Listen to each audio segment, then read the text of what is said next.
Just a little dude in the corner. Just a weird little dude. Just a little guy. Hello. Hello, everybody.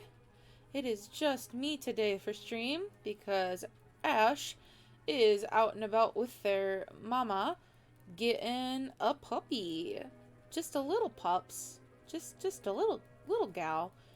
I'm trying to remember what her name is. For the life of me, my brain will let me remember. Because of course it won't. So, yeah, though. I'm gonna be playing Puppy Playtime Chapter 2. I have, in fact, heard about, like, the controversies and stuff around the game. The stuff that I'm aware of, and, but we're not gonna, like, get into that stuff. Hi, Rose! We're not gonna get into that stuff on stream. We're just gonna enjoy the game and see what happens. So, hi, Rose, what's up? I'm glad to have you here because I'm very anxious to play this game. Because it's, once again, Corvo's trying to play a horror game without Ash crying and sobbing. This is what I do to myself. So I just ask you to stay on stream with me, Rose. Make me suffer less. I love you. Thank you. I appreciate it. I won't be a- That sounds like a threat, actually, now. You know what? That actually sounds like a threat, Rose. Rose, is that a- Rose, please don't threaten me like this. I'm gonna cry. Starts sobbing profusely. Oh. Alright, let's see if I can get this, to work with my controller again. I don't remember if I used the controller last time. Uh-oh. Chapter 2, Flying a Web. With Poppy now free, the situation begins to change rapidly while you search for any way to escape the factory. I don't like that hand. Let's just load my game. Yeah, let's load our last checkpoint. Are you gonna let me use my controller or no?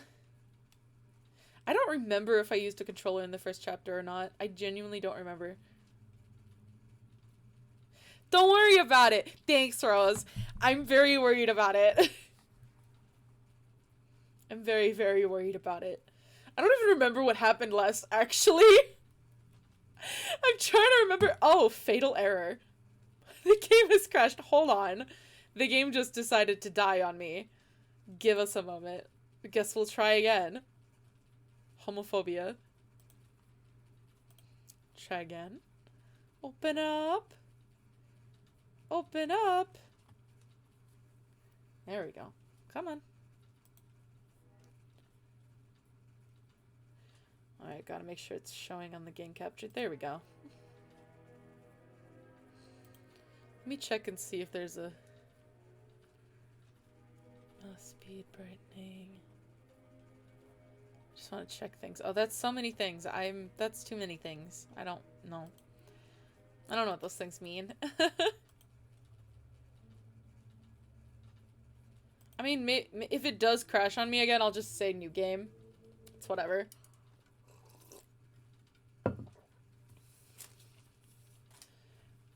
Nope. Okay, what is it? What is my fail? Maybe it's like a graphics thing. Hold on. Corvo struggles. Watch Corvo struggle at the beginning of stream because they were struggling enough with their everything else. Corvo struggles with everything all at once.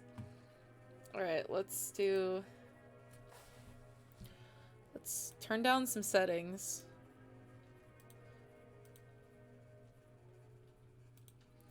I don't need sharpness or Peeve or whatever. Let's put it at high.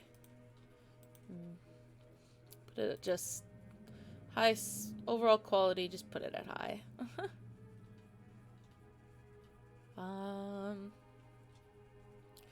Iconic. The Corvo struggling time. Woo! It's always fun. Alright, I am gonna just play new game. Because I don't feel like dealing with it being angry at me.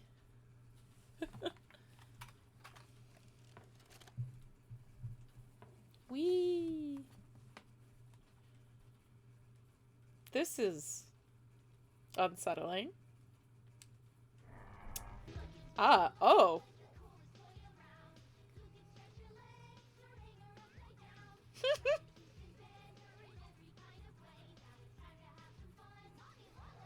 Oh my god!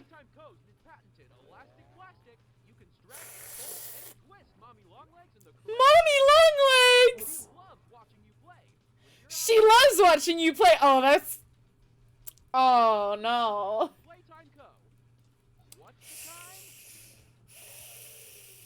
I don't like that. I don't like that. I'll tell you what, I don't like that. She's... I don't like that, especially because all I can think about is the fact that she's gonna... Oh. Why is there a face there? Stop that. All I can think about is the fact that she's like, can stretch her arms to grab me anywhere. Won't she? That's... No. Stop that. Hi, Poppy. I don't want to wake up. I don't want to wake up. I'd rather stay asleep and away from Mommy Longlegs. I'm Gucci. You know what? Actually, oh, motherfucker. Okay, what? Crashed. Shader stuff? I'll just turn the shaders off. Fuck it. Homophobia. I don't want to see her. I don't want to make friends with Mommy Longlegs. I'm Gucci. My computer hates this stuff. Where's the shadows and shaders and stuff? Put those on low. No motion blur.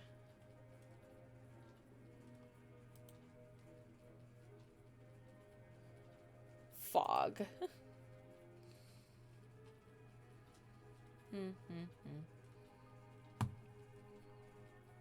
Alright, let's see if that works. Oh, whoops. Whee!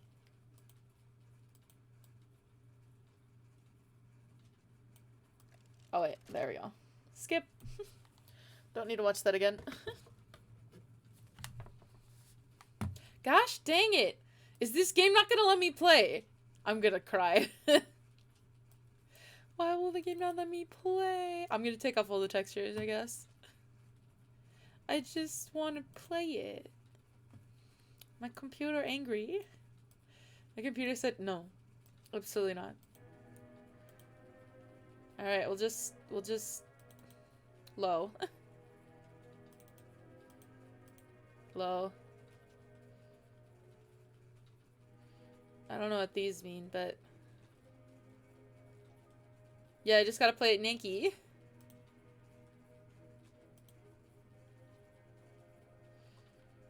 Yeah, the game needs to be the game needs to be naked, not you. We'll see if that works. Everything is now super low quality.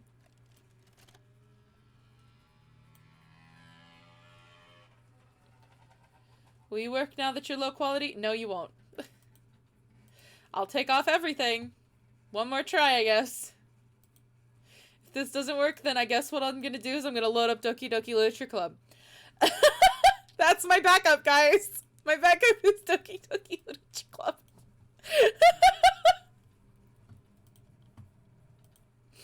That's a great backup game.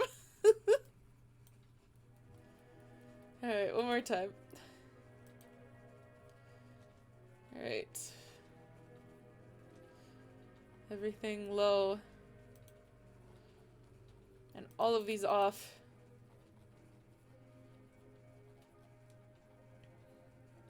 What is this? I don't know what that means. Frame rate limit. Yeah, 60 is the lowest one. Alright. Let's see what happens. You gonna let me play, baby? Scary game Saturday. Doki Doki Literature Club, the scary game. Alright, come on, this is your last chance, baby. Nope. Alright, well, you guys get to, I'll put up the background for a bit so that you can look at something while I load up Doki Doki Literature Club. I had it in my downloads, so actually hopefully it's been downloading while we're sitting here, because I had it in my downloads just in case. Oh, fuck yeah, never mind, it's right in my downloads. Woo, it's already downloaded. We're Gucci. We can go right to it. Alright, let me set up everything. Here we go. Doki Doki Literature Club.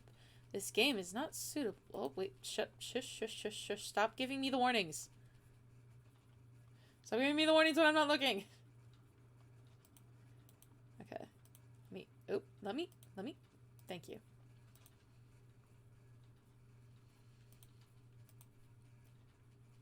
There we go. Okay, give me Doki Doki Literature Club. Yay! There we go. Alright, guys. We're gonna do Doki Doki Literature Club. Woo! Agree that you're at least 13 years of age and you consent to your exposure of highly disturbing content. I agree. When your literature club gets Doki Doki'd. Not suitable for children or those who are easily disturbed. I love them! They're so cute! I love this one the most. This one's my favorite. I love her. I pat her on the head. Look at her. She's so cute. I love her so much. She's so cute. Mwah! Give you a little forehead kiss. Please enter my name. My name is Corvo. Bum bum bum bum bum bum bum. Hey! I see an annoying girl running towards me from the distance, waving her arms in the air like she's totally oblivious to any attention she might draw to herself. That girl is Sayori, my neighbor and good friend since we were children. You know, the kind of friend you'd never see yourself making today, but just kind of works out because you've known each other for so long. We used to walk to school together on days like this, but starting around high school, she would oversleep more and more frequently, and I would get tired of waiting up. Oh, poor baby. One sec, this is really loud. I need, like, less loud. My brain can't handle loud. Okay. There we go. Okay, I'm good. She's depressed, bro! Sounds like depression! She's gonna chase after me like this. I almost feel better off running away. I just sigh and idle in front of the crosswalk and let Sayori catch up to me. Bitch! Just let her come! Just let her catch up to you. She's your bestie. Shut the fuck up. I overslept again. But I caught you this time. Maybe. Oh, this is just me. I just do a me voice. Maybe, but only because I decided to stop and wait for you. You say like that, like if they were thinking about ignoring me. That's mean, Corvo.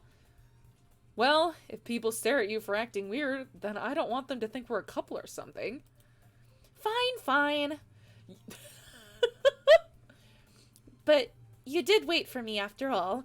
I guess you don't have it in you to be mean even if you wanted to. Whatever you say, Sayori. We cross the street together and make our way to school. As we draw near, the streets become increasingly speckled with other students making their daily commute. By the way, Corvo, have you decided on a club to join yet? A club? I told you already, I'm not interested in joining any clubs. I haven't been looking either. That's not true! You told me you would join a club this year! Did I? I'm sure it's possible that I did in one of the many conversations where I dismissively go along with whatever she's going on about. Sayori likes to worry a little too much about me, when I'm perfectly content just getting by on average while spending my free time on games and anime. The game is a mood. Uh-huh! I was talking about how I was worried that you won't learn how to socialize or have any skills before college. Your happiness is really important to me, you know? And I know you're happy now, but I die at the thought of you becoming a NEET. What is it? What is a NEET? What is a NEET? I don't know what that means. N-E-T. I have no idea what that means. In a few years, because you're not used to the real world. You trust me, right? I do. I do. I love you so much, Sarah. I'm giving you a little kiss on the forehead. Mwah. Oh, she's so cute. I love her. Don't make me keep worrying about you. I'm so sorry that you're worrying about me. Alright, alright. I'll look at a few clothes if it makes you happy. Oh, it's a Japanese term? Gotcha. No promises, though. Will you at least promise me you'll try a little? Yeah, I guess I'll promise you that. Yay! Why do I let myself get lectured by such a carefree girl? She seems like she has... you say she's carefree, but she seems, like, really anxious about you. And, like, wanting to make sure that you're okay and stuff. Like, she doesn't seem carefree. She seems like she's a worrier. Oh, gotcha. Rip. More than that, I'm surprised I'd even let myself relent to her average Discord mod. I guess seeing her worry so much about me makes me want to ease her mind at least a little bit, even if she does exaggerate everything inside of her head. That's called mental illness, baby! The school day is as ordinary as ever, and it's over before I know it. After I pack up my things, I stare blankly at the wall, looking for an ounce of motivation. Big mood, baby! Clubs. Sayori wants me to check out some clubs. I guess I have no choice but to start with the anime club. Hello? Sayori? Oh, wait, hold on. I'd realized I need to change the announcement.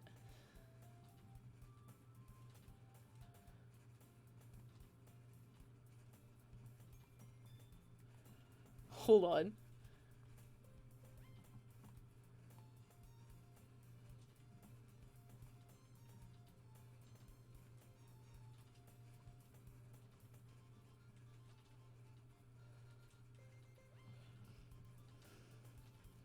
Gonna change all the announcements because I'm not playing Poppy anymore because he kept crashing.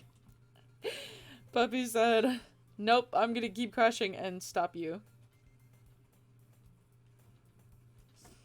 None of that for you, baby. Alright, I gotta change it in the little Streamlab thing too. Hold on, I'm good at this. Gorals.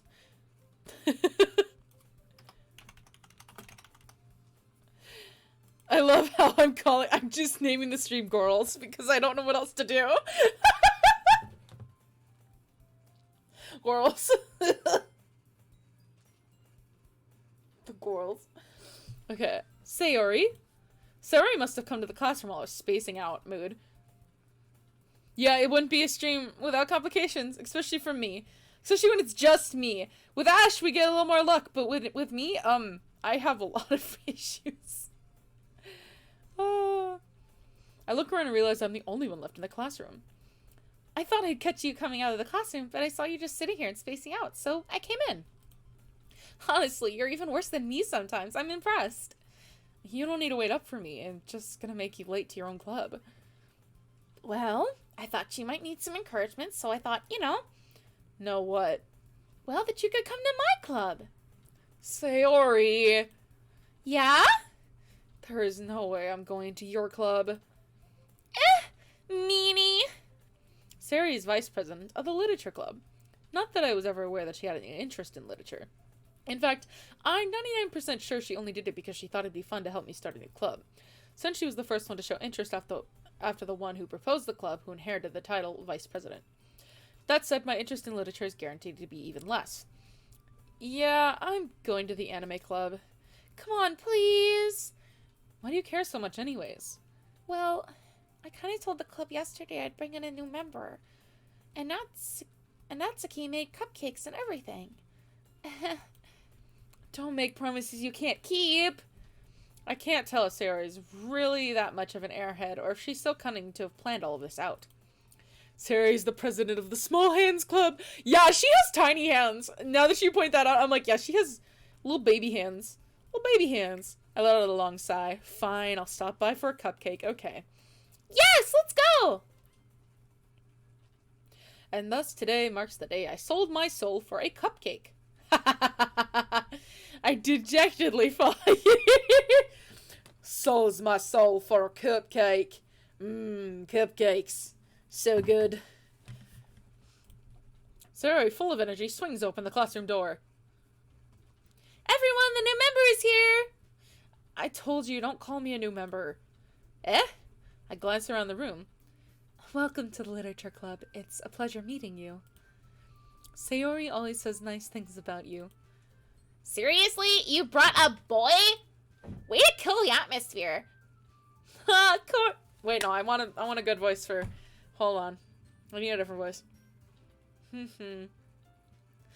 Corvo, what a nice surprise! Welcome to the club! There we go. All words escape me in this situation. This club is full of incredibly cute girls! What are you looking at? If you want to say something, say it! Sorry. Natsuki. The girl with the sour attitude, whose name is apparently Natsuki, is one I don't recognize. Her small figure makes me think she's probably a first year. She's also the one who made cupcakes, according to Sayori. You can just ignore her when she gets moody. Sayori says that quietly into my ear and turns back towards the other girls. Anyways, this is Natsuki, always full of energy. And this is Yuri, the smartest in the club. Don't say things like that. Yuri, who appears comparably more mature and timid, seems to have a hard time keeping up with people like Sayori and Natsuki. Well, it's nice to meet both of you. And it sounds like you already know Monika, is that right? Yes, that's right! It's great to see you again, Corvo!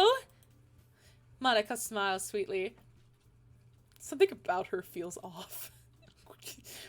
We do know each other. Well, we rarely talked, but we were in the same class last year.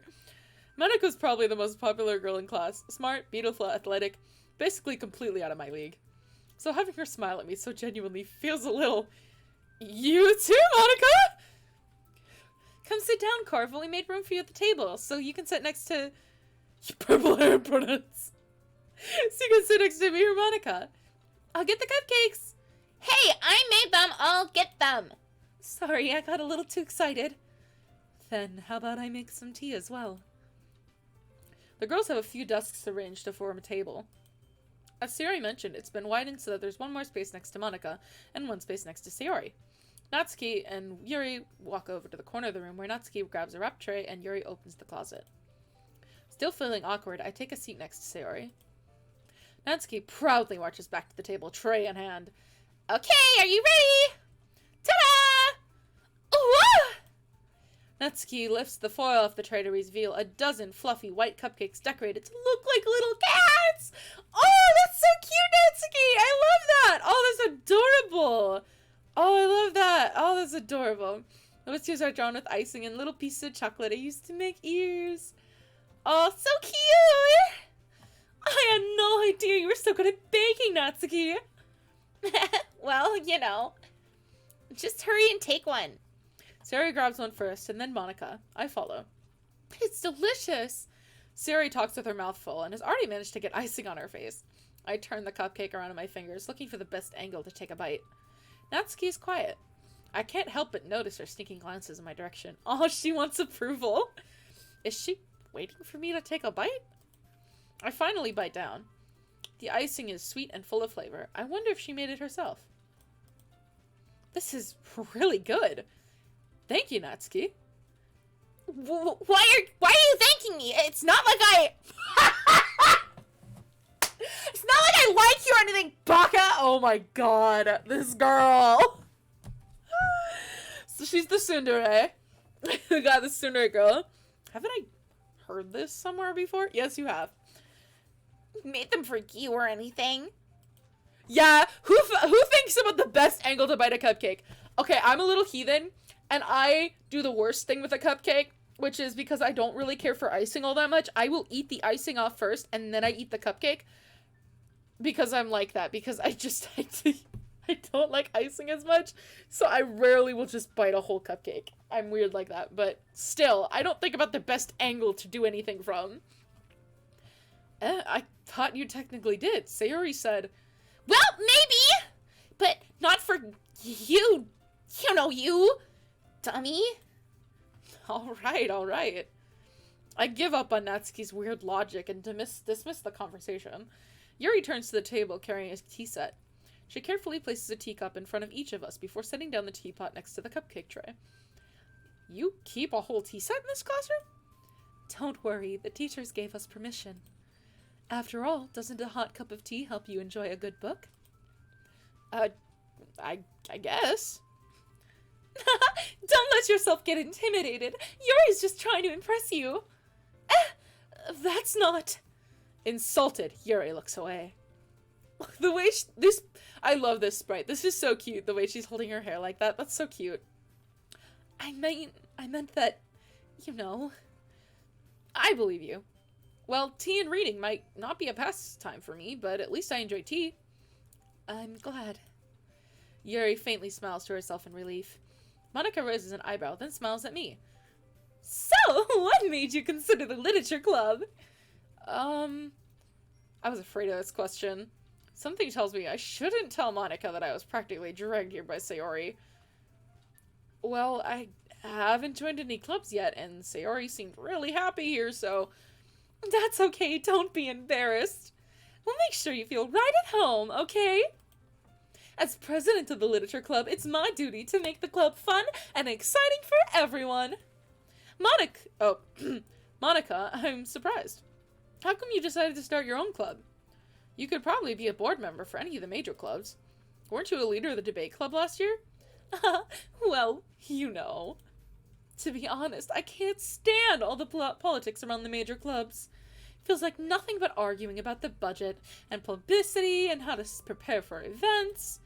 I'd much rather take something I personally enjoy and make something special out of it. You know what? That's fair. And if it encourages others to get into literature, then I'm fulfilling that dream. Monica really is a great leader. Yuri also nods in agreement. Then I'm surprised there aren't more people in this club yet. It must be hard to start a new club. You could put it that way. Not many people are even interested in putting all the effort to make something brand new. Especially when it's something that doesn't grab your attention, like literature. You have to work hard to convince people that you're both fun and worthwhile. But it makes school events like the festival that much more important. I'm confident that we can all really grow this club before we graduate. Right, everyone?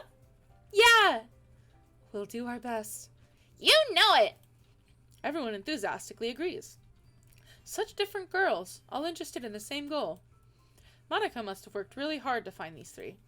Maybe that's why they're all so delighted at the new idea of the idea. Why? I'm going to start over. Maybe that's why they were all so delighted by the idea of a new member joining. Though I still don't really know if we can keep up with the level of enthusiasm about literature. So, Corvo, what kind of things do you like to read? Well, considering how little I've read these past few years, I don't really have a good way of answering that. Manga. I mutter quietly to myself, half joking. Natsuki's head suddenly perks up. It looks like she wants to say something, but she keeps quiet. Not much of a reader, I guess. Well, that can change. What am I saying? I spoke without thinking after seeing Yuri's sad smile.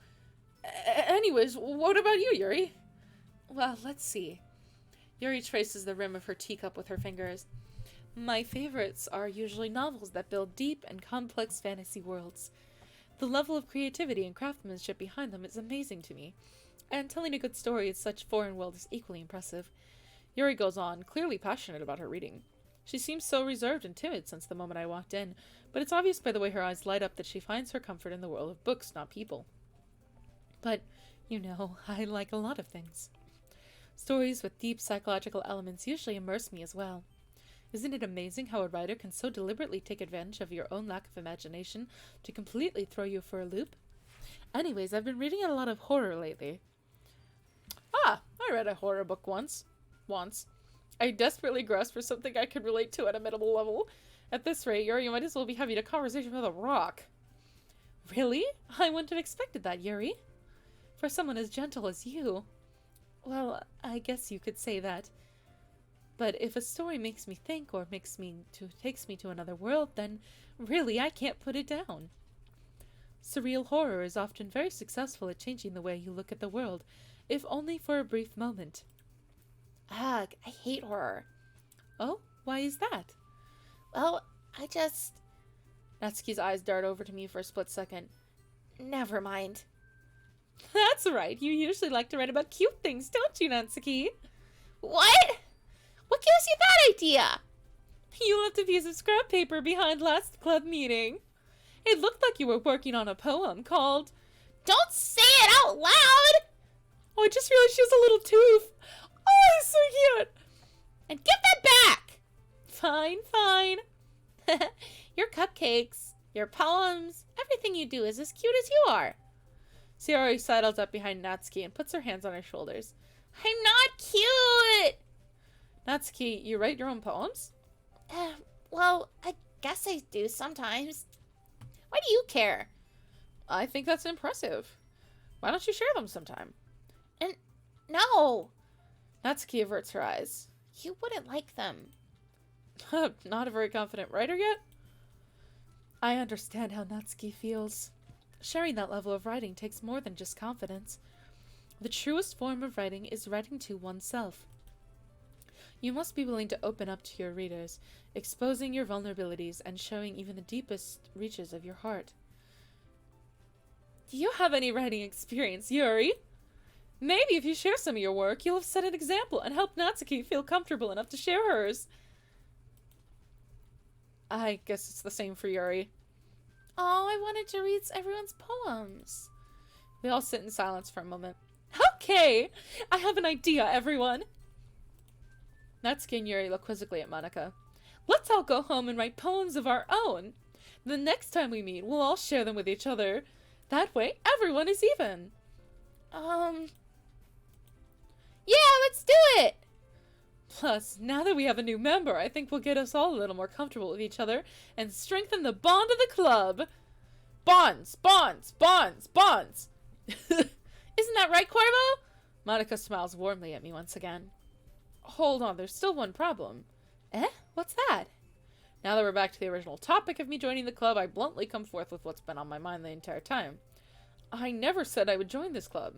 Siri may have convinced me to stop by, but I never made any decision.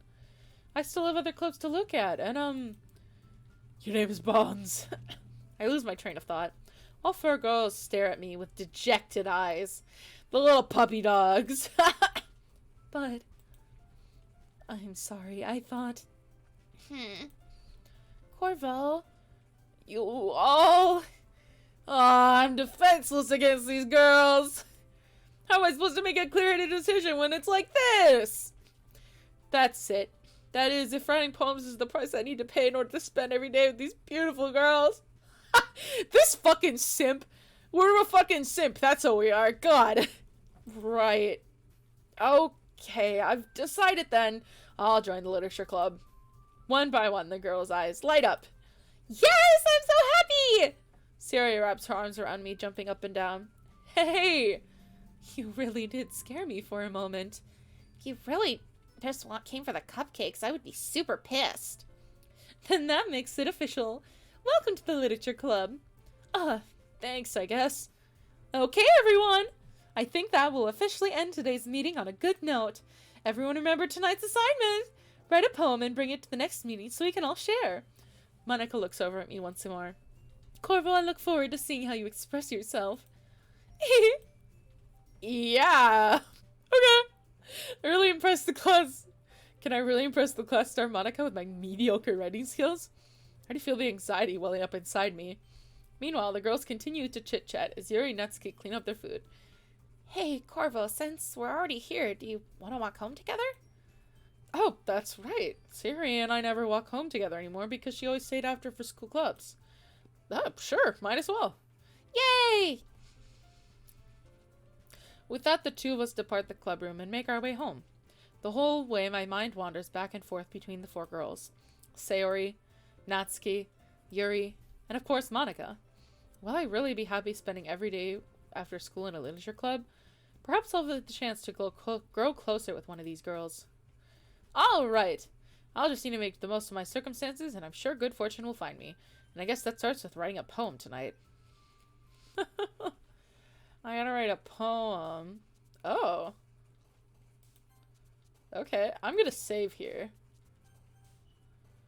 We're gonna save before I do this. Yeah. Alright, they're so cute. Look at them. I don't know. Tears. Oh my god! Baby! I'm really scared about you. Anxiety! Oh my god. Why do you guys like these words? Misery. No!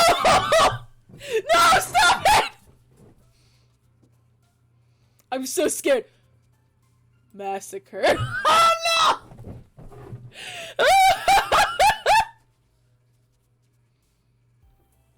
no! Love? Oh, thank God, you got a good one. Oh my God. Okay, she likes love. Thank God. Oh, Jesus Christ. Oh, misery. Sorry, my beloved. Pleasure? Okay. That's good. You got a good one too. Yuri listens to true crime podcast to go to sleep. Alone. No! No, Terry! I'm not even like making an actual poem. I'm just like clicking these to see what happens. I'm very afraid of pushing this one.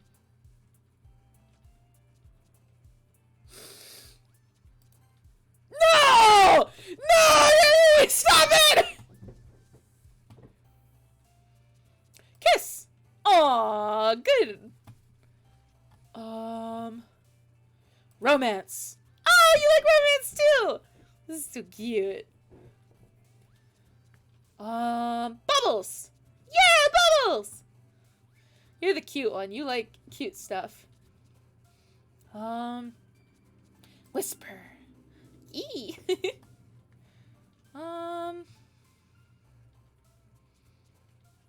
Friends! Aw, friends!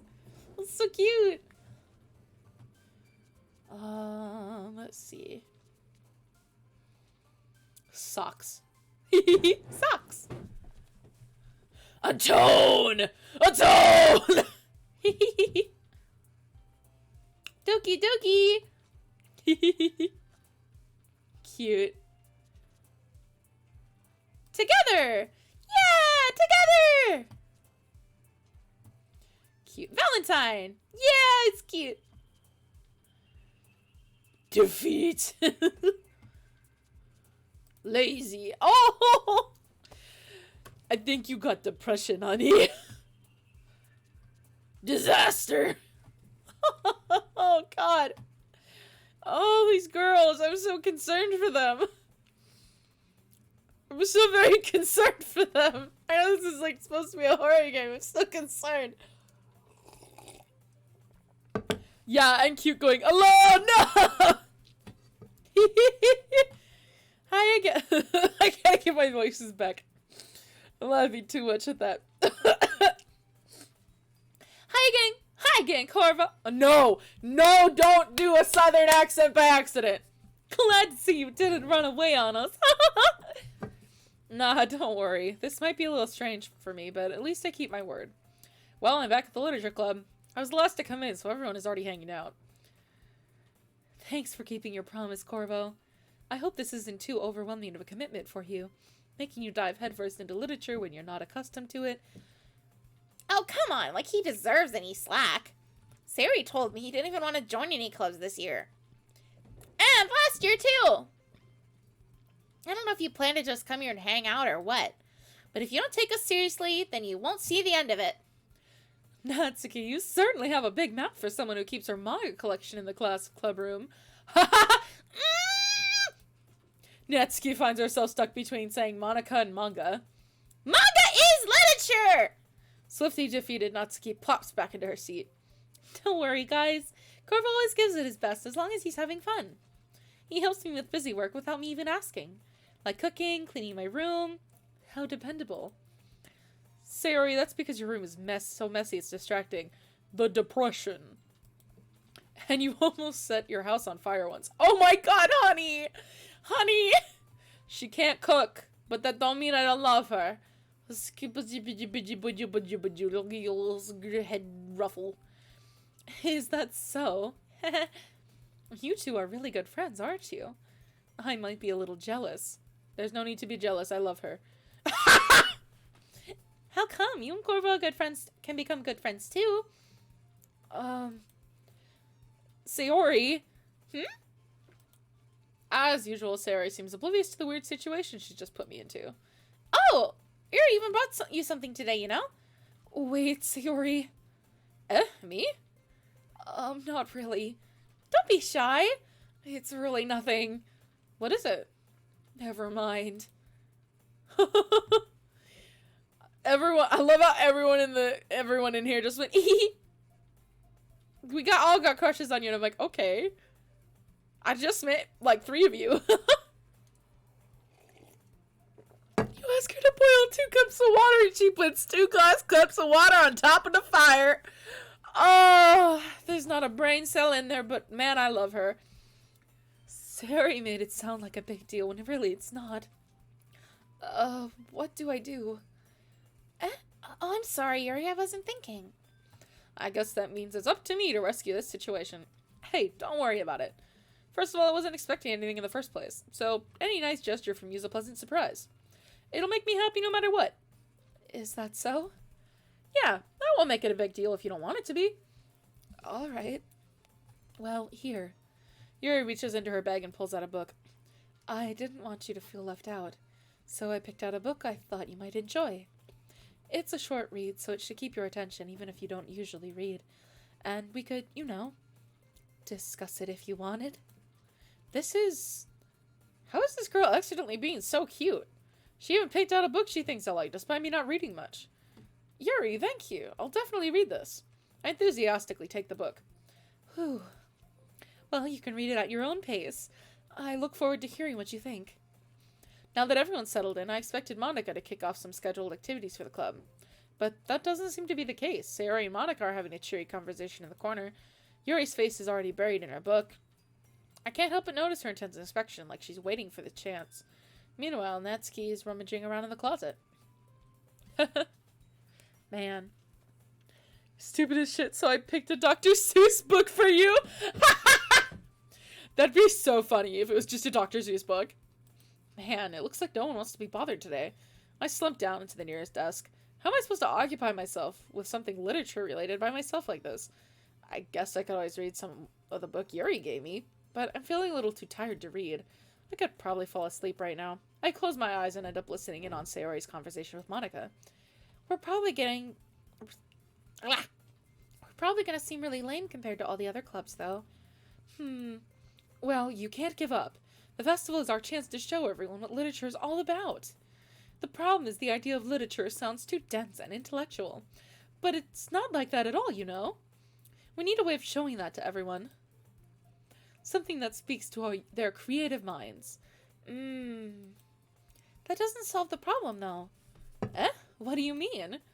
Even if we come up with the most fun thing ever, nobody will come in the first place if it's a literature event. So it's more important to figure out how to get people to show up in the first place, And after they come, we can do a thing to speak to their creative minds. What's this? Sari is taking this really seriously. It's rare to hear her deliberating like this. That's a good point. In that case, do you think food will do the trick? What kind? Well, I guess we could. Cupcakes! Good thinking. Natsuki would love to do that. You're right. Natsuki makes the best cupcakes. That works out perfectly. That wasn't why you suggested it? Cupcakes speak to my creative tummy. Oh, baby. Cupcakes it is then. I'm hungry. Anyway, we still need to work out the details of the event itself. I find myself smiling. In the end, Sayori is still her usual self. But therein lies the unexpected reason I admire her. Unlike me, who has trouble finding any motivation at all, Sayori can put her mind to things and make them come to life.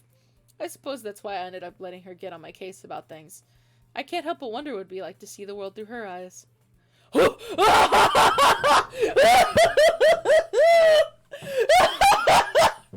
I can't help but wonder what it'd be like to see through her eyes. Sayori's eyes right in front of us. That's really how it be, don't it? Wah!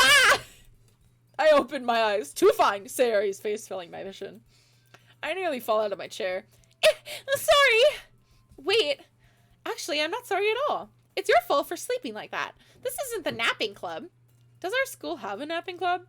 You're staying up late again, aren't you? Now that you're in a club, you're gonna have less time for anime, you know? You'll need to get used to it. Don't say that so loud. I glanced over my shoulder to see if Monica overheard. It's true, though. Yeah. I know.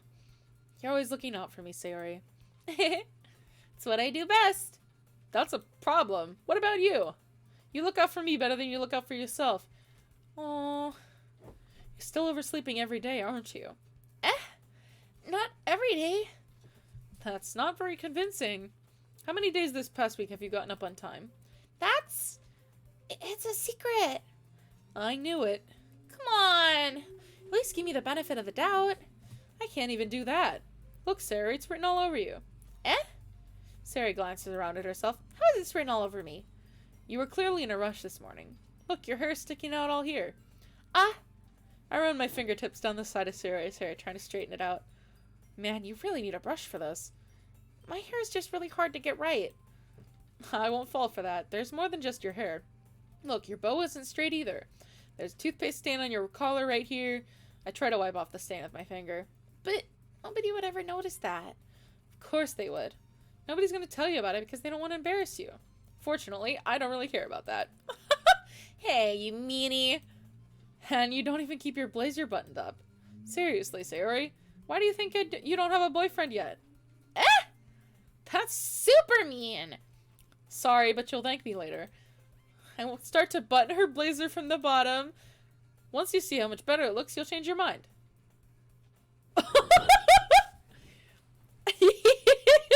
This is an angle. They're like, here, I'm going to show you this angle of you buttoning up her blazer. Alright, we're doing this.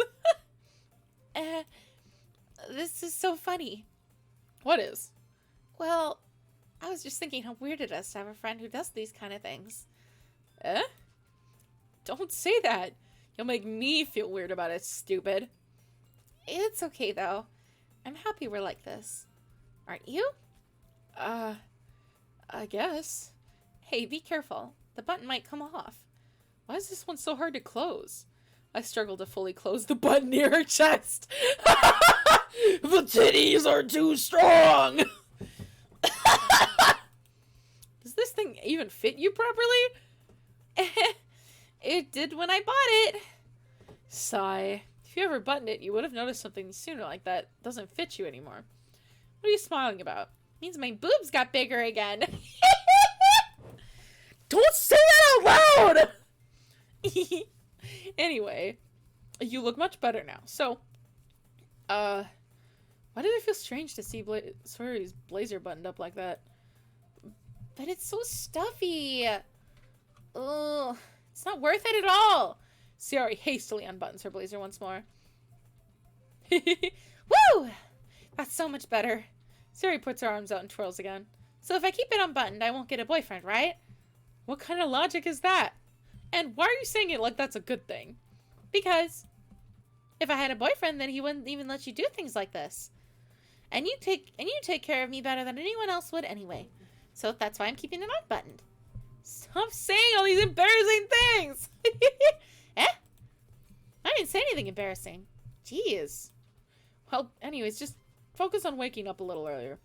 Only if you focus on going to bed earlier. Fine. It's a deal. I guess we really are better at taking care of each other than we are at taking care of ourselves. Yeah, I guess so, huh? So, maybe you should wake me up in the morning. You're doing it again, Sayori. Aw, but I was joking that time. Man, it's impossible to tell you sometimes. Okay, everyone. Monica suddenly calls out. Why don't we share the poems we wrote now? Yay! Corvo, I can't wait to read yours. Yeah, same. I fail to sound enthusiastic, but Sayori still trots away to retrieve her poem. By the way, did you remember to write a poem last night? Yeah. My relaxation ends. I can't believe I agreed to do something so embarrassing. I couldn't really find much inspiration since I'd never really done this before. Well, now that everyone's ready, why don't you find someone to share it with? I can't wait! Sayori and Monica enthusiastically pull out their poems. Sayori's is on a wrinkled sheet of loose leaf torn from a spiral notebook. On the other hand, Monica wrote hers in a composition notebook. I can already see Monica's pristine handwriting from where I sit. Natsuki and Yuri reluctantly comply as well, reaching into their bags. I do the same myself. I'm gonna save here. I'm gonna share with Yuri first. Yuri seems the most experienced, so I should start with her. I can trust her opinion, to be fair. Yuri stares at the poem. A minute passes, more than enough time for her to finish reading. Oh, sorry. I forgot to start speaking. It's fine, don't force yourself.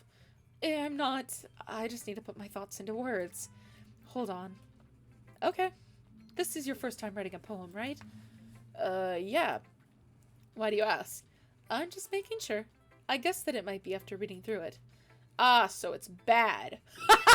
Thanks, Yuri, smacking me down right from the start. Pacha! No! Did I just raise my voice? I'm sorry. Yuri buries her face in her hands. I couldn't help but notice that it's been several minutes and we really haven't gotten anywhere. Might take Yuri a while to get used to new people. It's fine, I really didn't notice. What were you saying?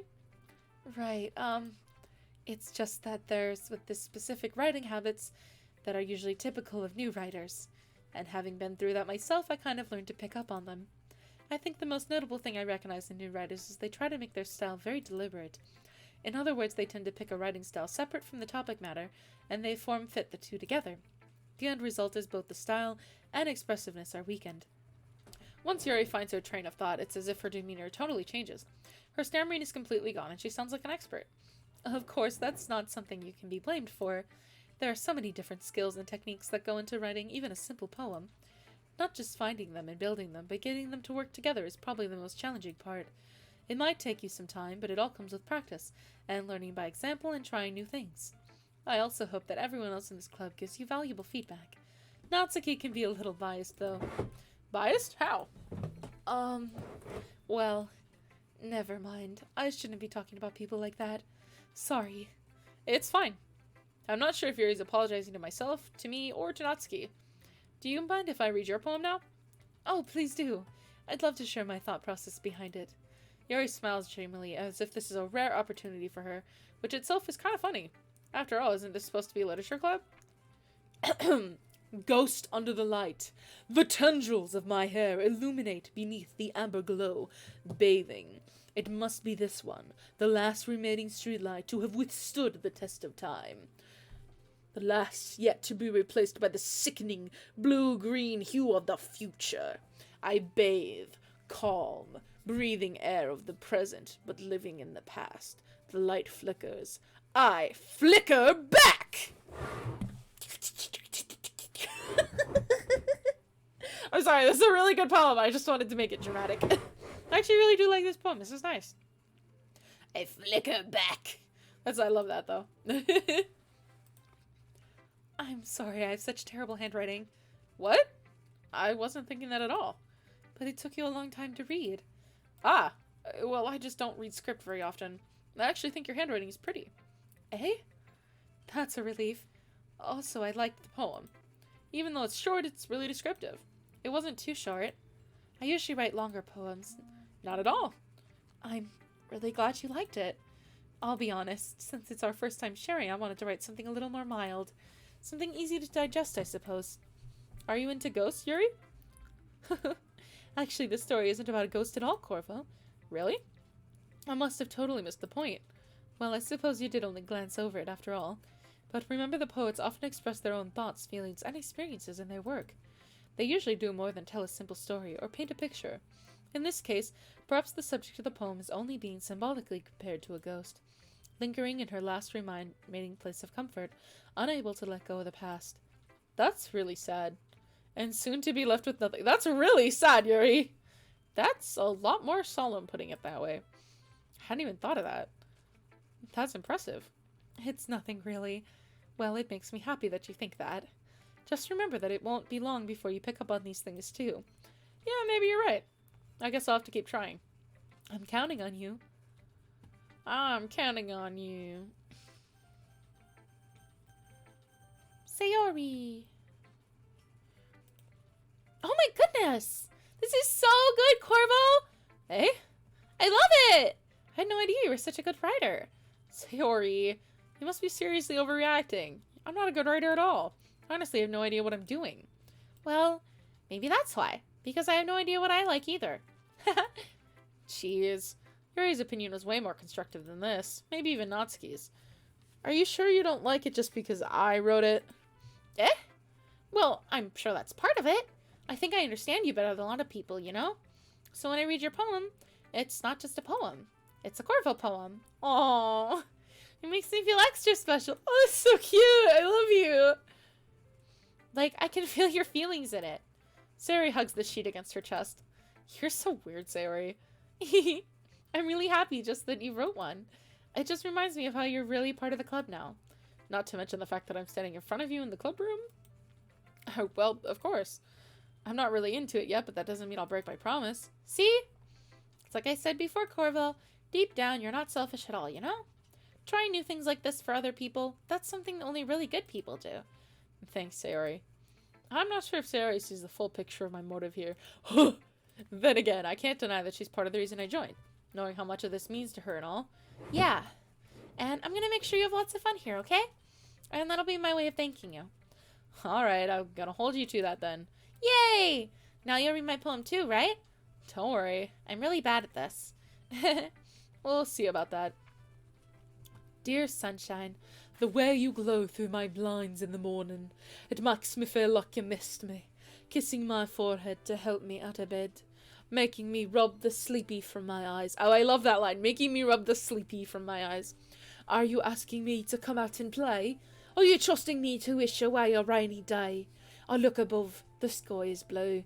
It's a secret, but I trust you too. If it wasn't for you, I could sleep forever, but I'm not mad. I want breakfast. This is cute. I like this. This is nice. Trusting me to wish away a rainy day. I like that. Sayori, this is just a guess, but did you wait until this morning to write this? No! It's just a little bit. You can't answer just a little bit to a yes or no question. I forgot to do it last night. Well, at least you make me feel a little better about myself. Don't be so mean. I still tried my best. Yeah. I didn't mean to say it was a bad poem. It came out nice, or how should I put it? It sounds just like you. Really? Yeah. Especially that last line. I made eggs and toast.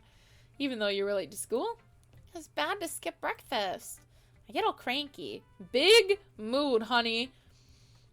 Well, I guess there's no point in arguing. Anyways, thanks for showing me. This was so much fun. Monica's the best. Yeah.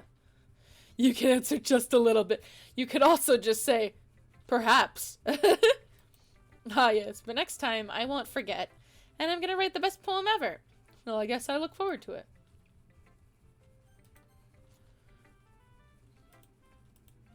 Well, it's about what I expected from someone like you. That's a little blunt. Well, excuse me. It's not like I said it was bad. I just didn't evoke any emotions. So basically, it's not cute enough for your tastes? Do you want to get smacked? I'll pass. Smack him, smack him, smack him. Do it. Do it, Natsuki. Smack us. We deserve it. We're stupid. Sigh. Well, anyways, I guess I need to show you mine. Not that you'll like it.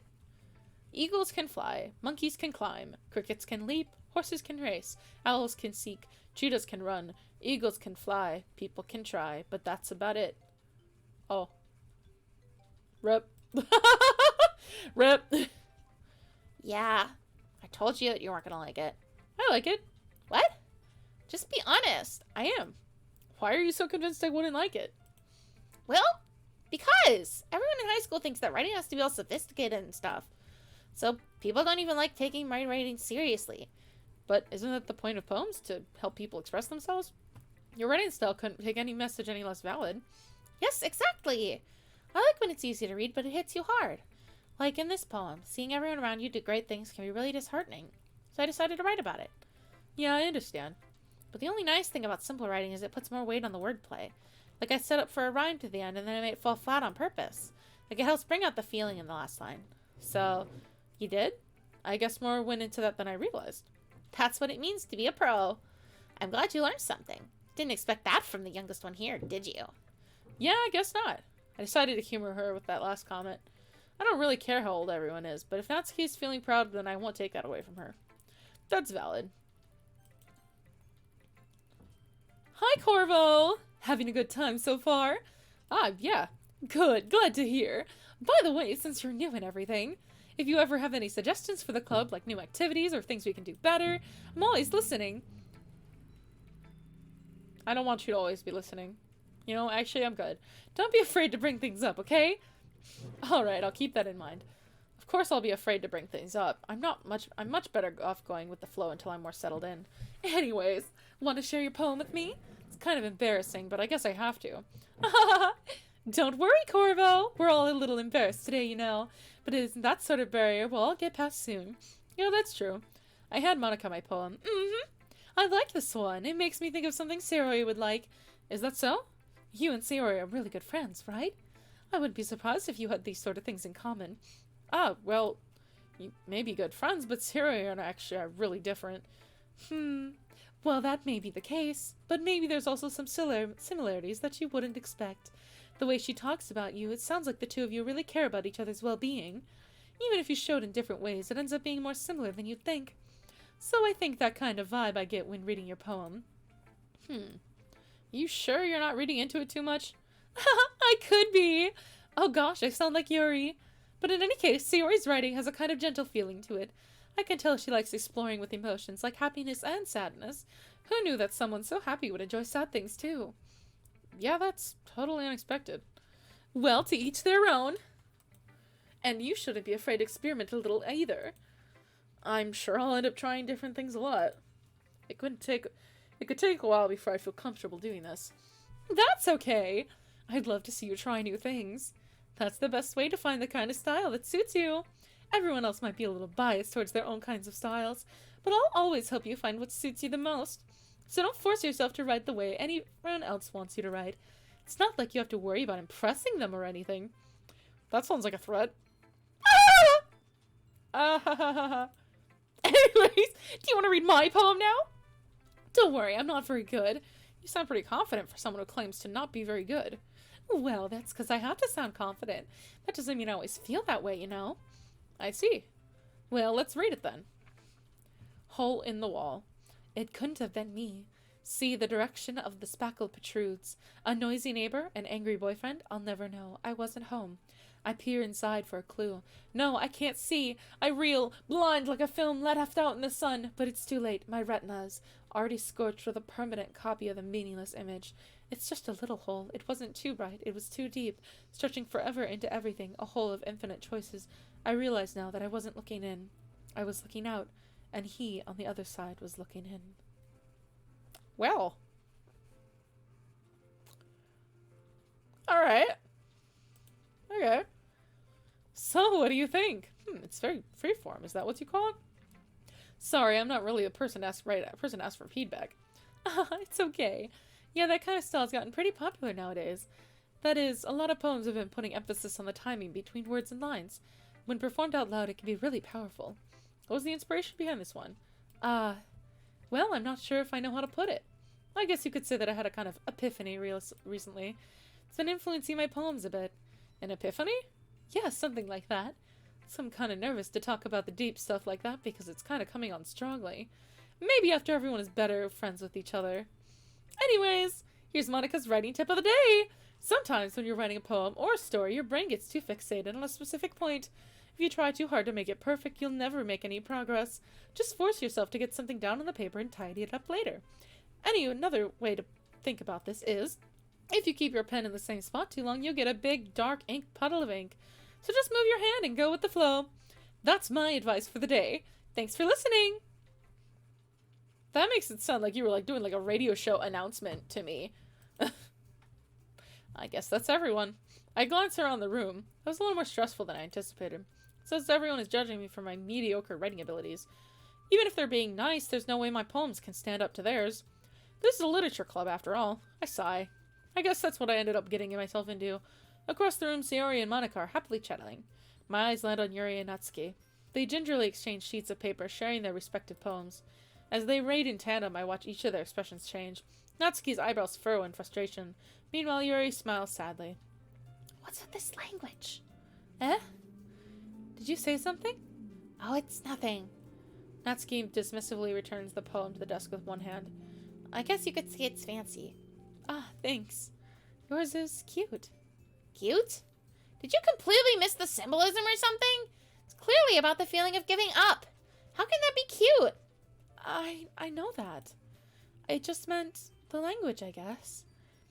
I was trying to say something nice. Eh? You mean you have to try that hard to come up with something nice to say? Thanks, but it really didn't come out nice at all. Well, I do have a couple suggestions. If I was looking for suggestions, I would have asked someone who actually liked it. Which people did, by the way. Sayori liked it, and Corvo did too. So based on that, I'll gladly give you suggestions of my own.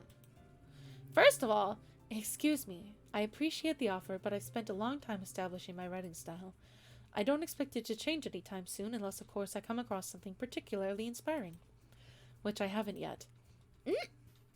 And Corvo liked my poem too, you know.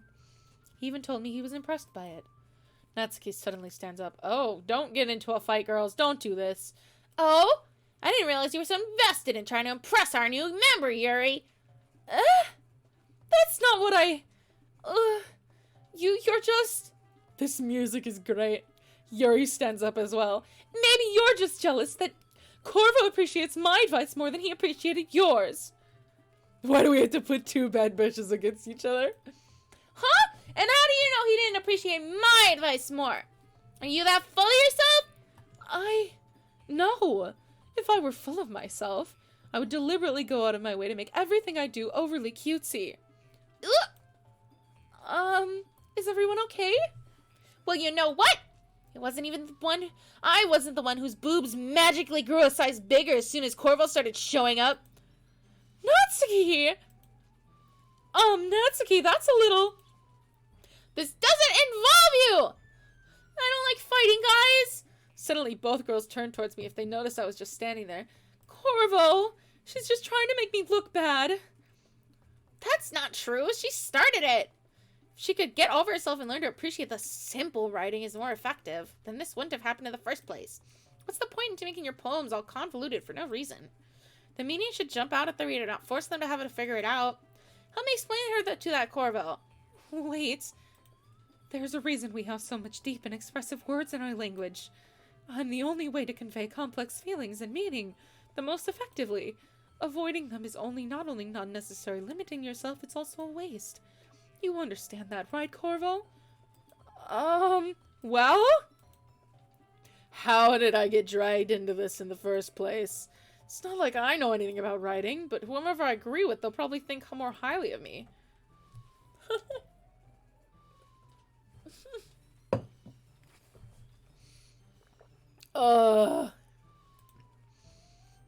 Crying. I don't want to pick. I'm gonna... Yuri.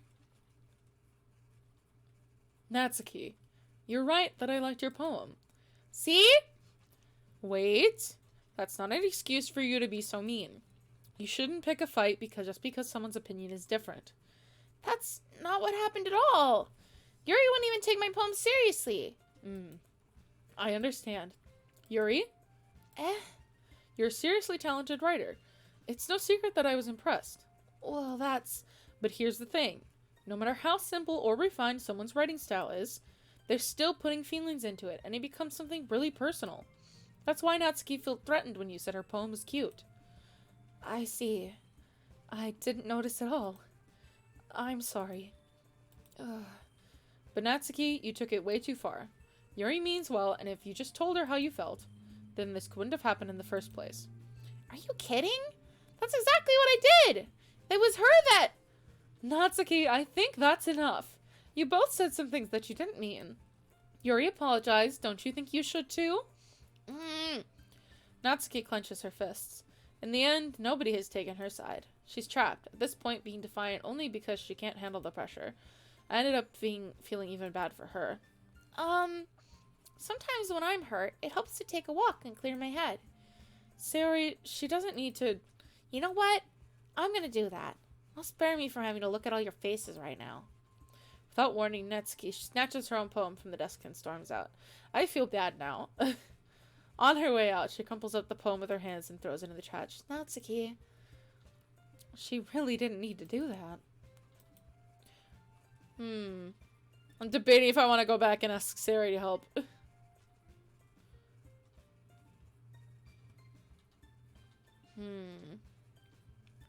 Buried in her hands, I gingerly approach her. She sits down in a chastening chair. Everything alright? I'm so embarrassed. I can't believe I acted like that. You probably hate me now. No, Yuri. How could anyone not have gotten frustrated after being treated like that? You handled it as well as anyone could. I don't think any less of you. Well, alright, I believe you. Thanks, Corvo. You're too kind. I'm thankful to have you as part of the club now. It's nothing. One more thing. That one thing that Natsuki said. About, you know, I would never do anything so shameful.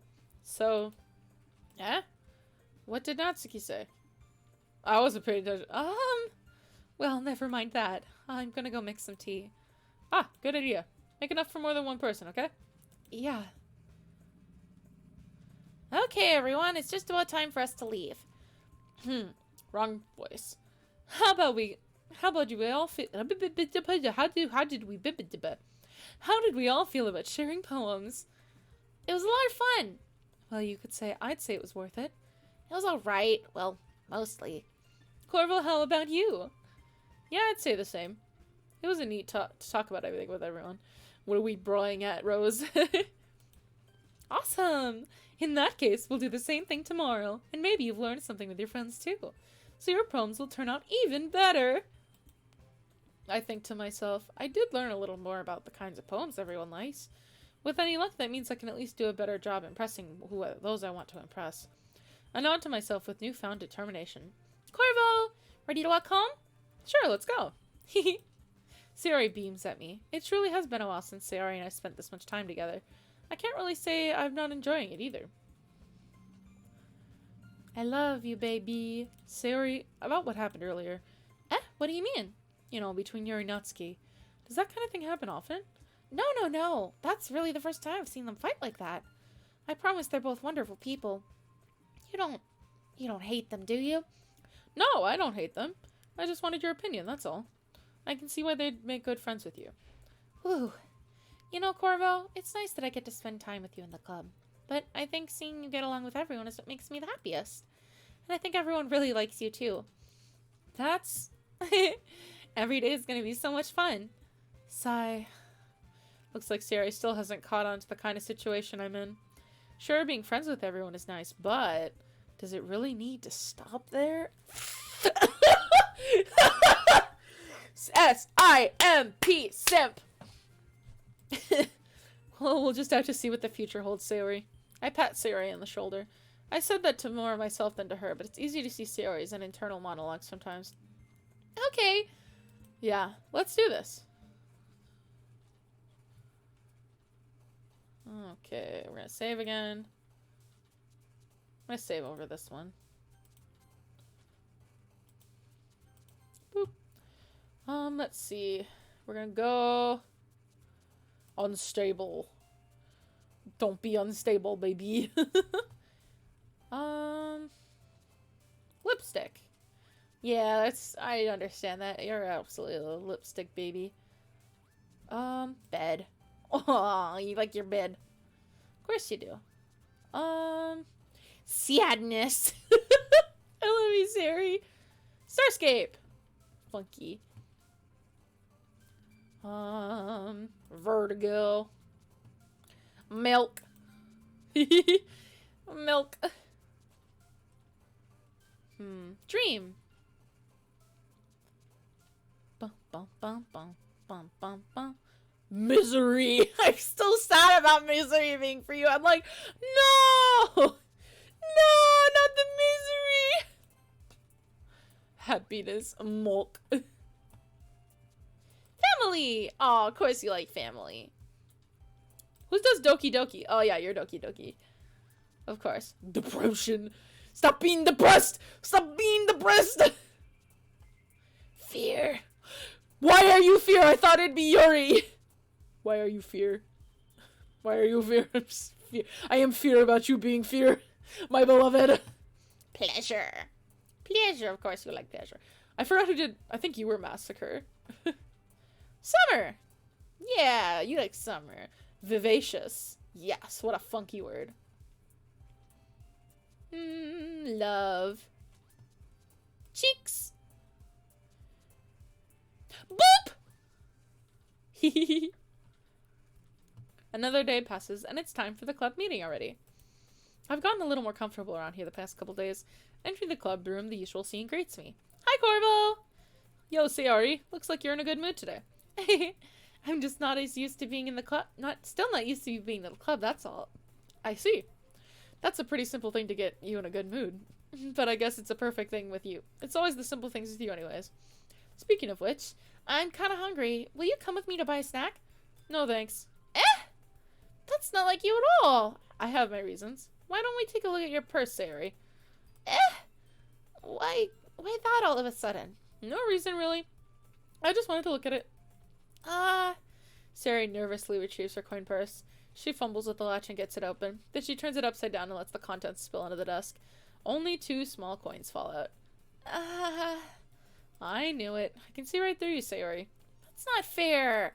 How did you even know? It's simple. If you had enough money in the first place, you would have bought a snack before coming to the club room. So either you're not hungry and want an excuse to take a walk, or you plan to conveniently forget that you spent all your money, so I would lend you some. But there's one more thing. You're always hungry. So that only leaves the one option. I give up. Don't make me feel guilty. If you feel guilty, that means you deserve to feel guilty. Yuri suddenly giggles. I didn't notice she was listening in. Her face is in her book as always. I wasn't listening or anything. It was just something in my book. Yuri, tell Corvo to let me borrow some money. Don't get me involved like that, Sayori. Besides, you should only buy what you can responsibly afford. And frankly, after pulling a mischievous little stunt like that, your suffering is fair enough retribution. I didn't mean that at all. I got too absorbed in my book. I really like when you speak your mind, Yuri. It doesn't happen much, but it's a fun side of you. There's no way you could think that. You're right, though. I did something bad, and now I have to accept the revolution. The revolution! Accept the revolution! Join, my brothers! We go! We ride! Retribution. That was still coming from you, Sayori. I guess there's a little devil inside all of us, isn't there? Don't let her fool you. Sayori knows exactly what she's doing. After all, she told you guys she was bringing me to the club before she even told me. But you wouldn't have come if there weren't for the cupcakes. So you had to trick Natsuki into making them. Come on, give her more credit. Give me more credit than that, Sayori. Pwap! Yeah! Out of nowhere, something smacks Sayori in the face and tumbles onto the desk. Ow! What was that? A cookie? Sure enough, it's a giant cookie wrapped in plastic. Sayori glances around. Is this a miracle? Is it because I paid my restitution? Retribution. Actually, that one almost worked. I was just gonna give it to you. But then I heard you blab about the cupcakes. It's totally worth seeing your reaction, though. Natsuki, that's so nice of you. I'm so happy. Sayori hugs the cookie. Aw, jeez, just eat it. Sayori rapidly tears open the wrapper and takes a big bite. So good. Sayori suddenly claps her hands over her mouth. It bit my tongue. You're going through a lot over just one cookie. Natsuki takes a bite of her own cookie. Yours looks really good too, Natsuki. Can I try it? I'm still pretending she bit her tongue.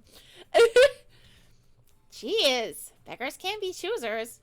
But yours is chocolate. Yeah, why do you think I gave you that one? Fine. Still, I'm really happy you shared this one with me.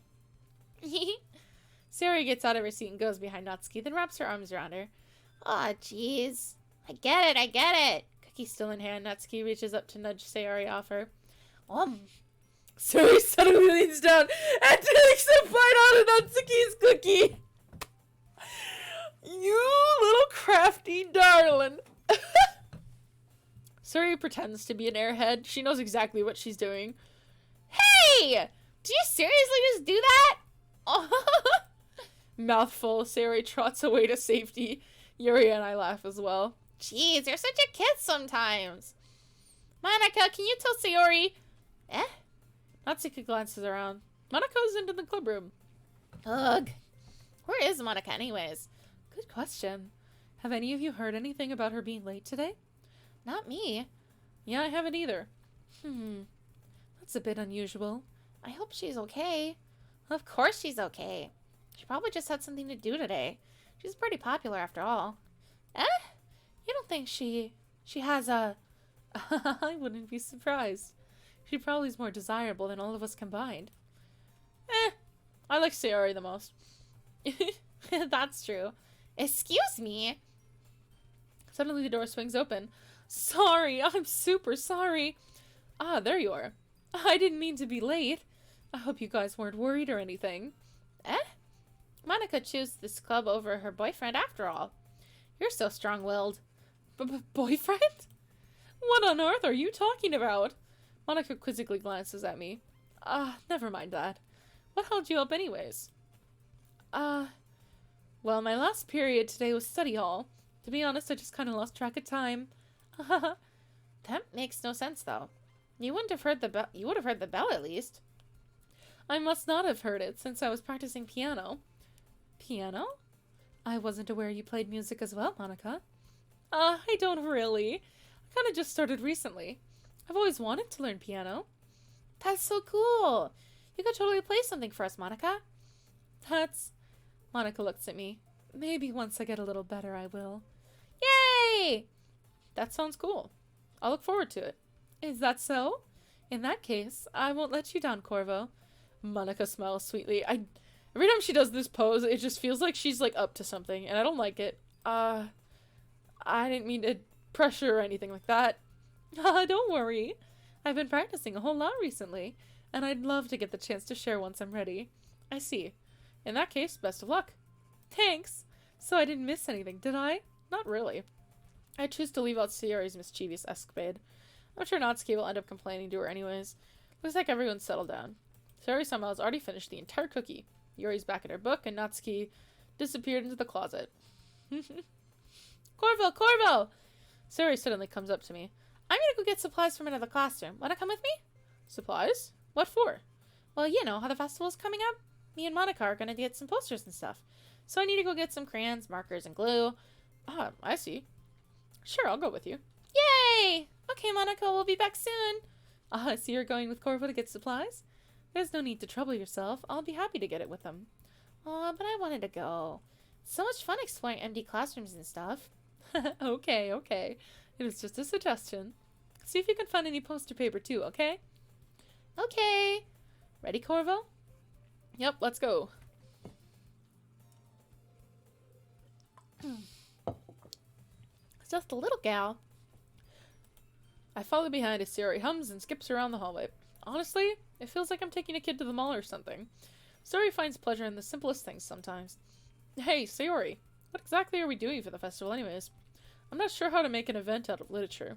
Me and Monica have it all planned out. Don't you worry. Is that so? Yep. We're gonna do poetry performance. Performance? Of what kind? Well, everyone is gonna take turns on stage and recite their favorite poems. That sounds kind of dull. Corvo, you're not thinking about it the right way at all. It's not just about reading poems, it's about performing them. Like you see the lines of the poem like, between my feet, the last remaining flower beckons to me. I twist the stem, freeing it from its clinging roots, caressing the final joyous moment between my fingers. But to what end have I summoned this joy? For now, when I look in every direction, The once prosperous field before me is but a barren wasteland. Like that! Sayori, how do I put this? I'm sure it's just me, but it's impossible for me to take you seriously when you talk like that. You meanie. I'm working super hard on this, you know? Ah, I know. Just meant it's pretty unordinary contrast to your cute self. Don't say that. It's embarrassing. But I guess that means I'm doing a good job. Yeah, I guess so. I'm so excited. Festival is going to be so much fun. Sayori spins herself around in the hallway again. Hey, Corvo, this classroom over here is empty. Let's begin the mission. The mission, eh? It's been a long time since I spent time with Sayori like this, but in the end, she hasn't changed one bit. There's nothing but a ball of sunshine drawing happy vibes from the world around her. It's a pretty nostalgic feeling for me. As the years went by, I began to hold myself up in my room more and more.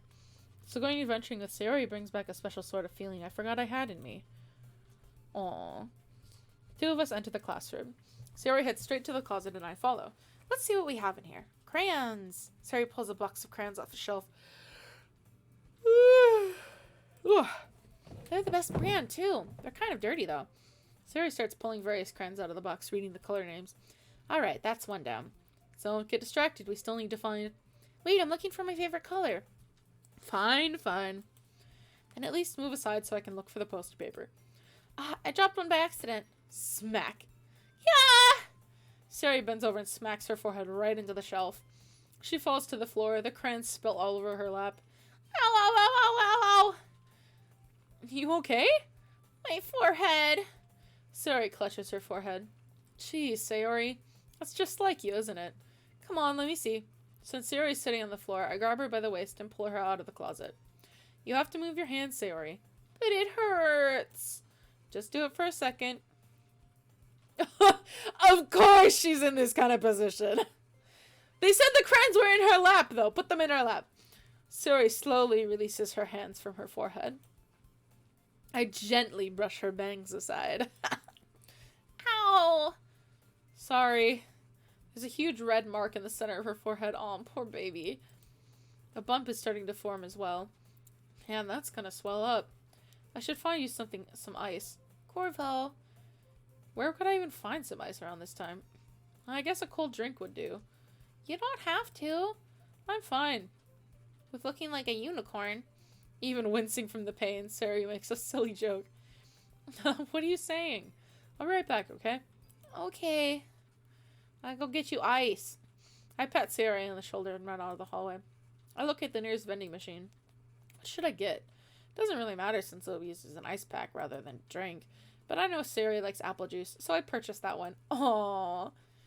In just a moment, I'm already returning to the classroom where I left Sayori. Here's your apple juice. She has one palm on her forehead and is using the other hand to clumsily scoop crayons back into the box. At least they were already in the wrong spots before I spilled them. Sayori, here. I hand Sayori the bottle of apple juice. It's nice and cold. Sayori opens the cap and starts drinking from it. Sayori, what are you doing? It's for your forehead, idiot. Ah! Sorry, I forgot. Apple juice. It's such a funky shaped bottle. How hard did you hit your head? Sayori places the bottle against the bump on her head. It stings. Just bear with it, it'll feel better soon. Looks like you cleaned up most of the crayons, so that's good. Hey, Corvo. This kind of reminds you of growing up, doesn't it?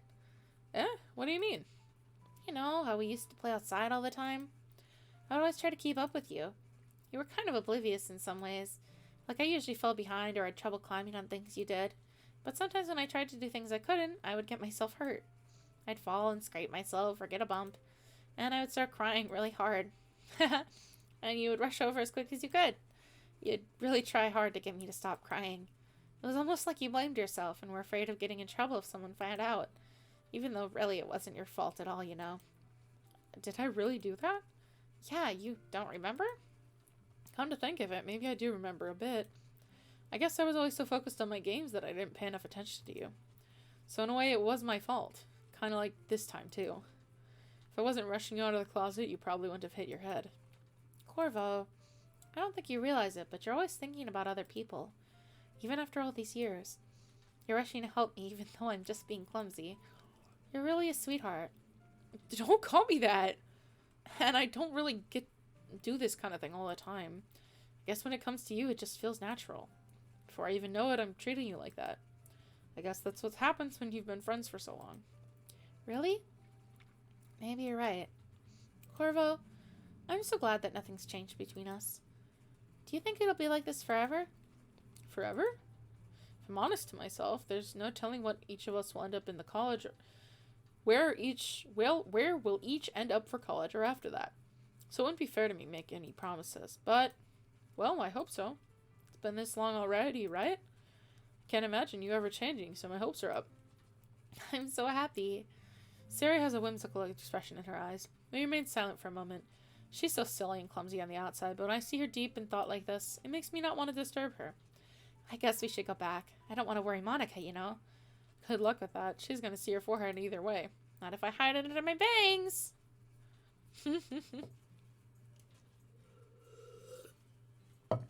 Sari hops to her feet. Ah! She clutches her forehead again. Don't stand up so fast ever hurting yourself. Well, I guess it's too late now. Anyways, let's go. I follow Sari out of the classroom. Sari plays with her bank to try to hide the bump, but without much success. In a moment, we make it back to the club room. Ah, you're back! Good timing. I was just about to start with sharing our poems. Sari, your forehead. She's fine. Don't worry about. I was playing with the crayons and smacked my forehead onto the shelf. Well, anyways, were you able to find everything we needed? Uh-huh, I have it right. Sari frantically glances around herself. I forgot all the stuff! Calm down, Sayori. I have it all right here. I found the poster paper, too. Sounds like you ended up doing all the work, Corvo. Well, Sayori. I failed to come up with an excuse for Sayori. I made it an adventure. Yeah, that. Okay. In any case, good work. I'll start working on the posters tonight. Me too. Okay, everyone. Are you ready to share your poems? Guess I could grab mine. After making sure the crayon box is closed tightly, I return to my seat. I'm going to Monica first. Hi again, Corvo. How's the writing going? Alright, I guess. I'll take that. As long as it's not going bad. I'm happy that you're applying yourself. Maybe soon you'll come up with a masterpiece. I wouldn't count on that. You never know. Want to share what you wrote for today? Sure. Here you go. I give my poem to Monica. All right. It's pretty good. Makes me think of Sayori, like the other one you wrote. You two are like the dynamic duo. That's kind of exaggerating. Yeah, probably. But you do spend a lot of time with her even in this club, don't you? Then again, I don't blame you for being a little shy. I'm not shy, I'm just... I'm just teasing. I know it takes a bit of time to make friends with everyone. But Yuri and Natsuki are super interesting people, so don't be afraid to get their share of time. And you can talk to me every now and then, too. I'm not, like, unapproachable or anything, am I? Ah, no, it's nothing like that. I'm just getting used to being here, that's all. Yeah. I'm sorry if I was putting pressure on you or something. I really didn't mean it like that. No, don't worry. I get what you're saying. Well, alright. But anyways, you wanted to read my poem now? I like the way this one turned out, so I hope you do too. Alright, let's take a look. Save me. But colors, they won't stop. Bright, beautiful colors, flashing, expanding, piercing, red, green, blue, an endless cacophony of meaningless noise. The noise, it won't stop. Violent, grating waveform, squeaking, screeching, piercing, sine, cosine, tangent, like playing a chalkboard on a turntable, like playing a vinyl on a pizza crust, an endless poem of meaningless. That sounds like a cry for help. You good, Monica? It's even more abstract than your last one, huh? I guess it's just the way I write. I'm sorry if you don't like it. No, I never said that. It's just kind of thing I never really seen before, I guess. Kind of like playing with playing with space on the paper. Choosing where and how to space your words can totally change the mood of your poem. It's almost like magic. The way I wrote the lines really short makes it feel like they're trying to speak over the noise. I see. It's still hard for me to tell what it's about, though. Sometimes asking what a poem isn't the right question. A poem can be abstract as a physical expression of a feeling, or a conversation with the reader. So putting it that way, not every poem is about something. Anyways, here's Monica's writing tip of the day. Sometimes you'll find yourself facing a difficult decision. Then when that happens, don't forget to save your game.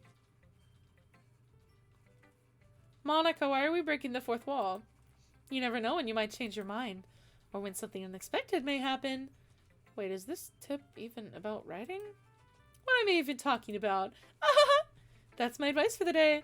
Thanks for listening. Alright. Okay. Alright.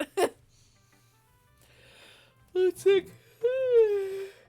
Oh man, I'm yawny today. Well, it's not really any worse than your last one. I can't really say it's any better either. Whew. Huh? Woo, what? Well, anything that isn't a train wreck I'll take as a win. And I get the feeling you're probably the most critical. Hey, what makes you... Wait, maybe that was a compliment. Glad to see someone recognizes my experience. Well, then, keep practicing and maybe you'll be as good as me someday. That's, something tells me not to completely miss the point. Come to think of it, this kind of reminds me of Sayori's poem yesterday. You think so? Yeah, well, I guess if you've been friends with her for so long, you might be in the same wavelength. But you never really struck me as her type. Sayori has a type all of a sudden? Well, I don't know, but honestly, how can someone be your... Fluffy spend so much time with someone like you? It's like she's dragging around a dead weight. Ugh, well, that was a little unnecessary. But think of it this no, wait. You're a dead weight. You're boring. Why does she hang out with you? Think of it this way. If it weren't for me, she'd probably just fly away like letting go of a balloon. You could say we take care of each other in our own way. Whatever it is, I don't get it. Oh yeah, I guess I'm supposed to show you my poem. Here. Amy likes spiders. You know what I heard about Amy? Amy likes spiders. Icky, wiggly, hairy, ugly spiders. That's why I'm not friends with her. Amy has a cute singing voice. I heard her singing my favorite love song. Every time she sang the chorus, my heart would pound to the rhythm of the words. But she likes spiders, and that's why I'm not friends with her. One time I hurt my leg really bad. Amy helped me up and took me to the nurse. I tried not to let her touch me. She likes spiders, so her hands are probably gross. That's why I'm not friends with her. Amy has a lot of friends. I always see her talking to people. She probably talks about spiders. What if her friends start to like spiders too? That's why I'm not friends with her. Doesn't matter if she has other hobbies. It doesn't matter if she keeps it private. Doesn't matter if it doesn't hurt anyone. It's gross. She's gross.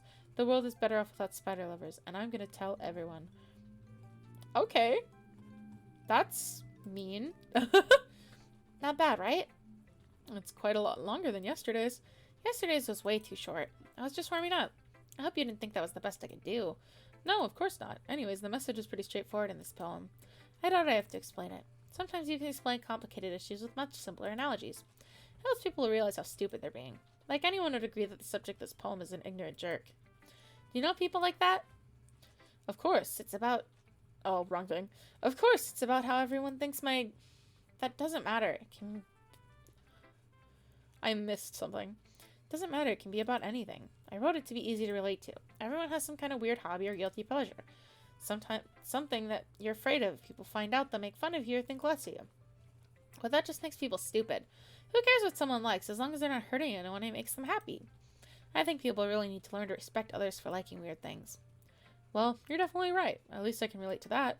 I'm sure a lot of other people can too. It's what I do best after all. I don't like writing unless there's a good message to take away from it. Like, conveying emotions is important. But I want to make sure people not just feel. Remember that? I'm not going to write a good one for tomorrow, so look forward to it. Oh, I'm going to write. I'm not going to write a good one. I'm going to purposely write really, really bad, Corvo. Me. I'm going to share a story last. Let's see what you've written for today. Well done, Corvo. Your skills are already improving. Really? Thanks, Yuri. Coming from you, that means a lot. Eh? It's nothing.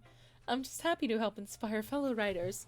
I know you're new to this, so don't worry so much if it seems like you can't get your poems to feel perfect. You don't need to be afraid to be a little more daring.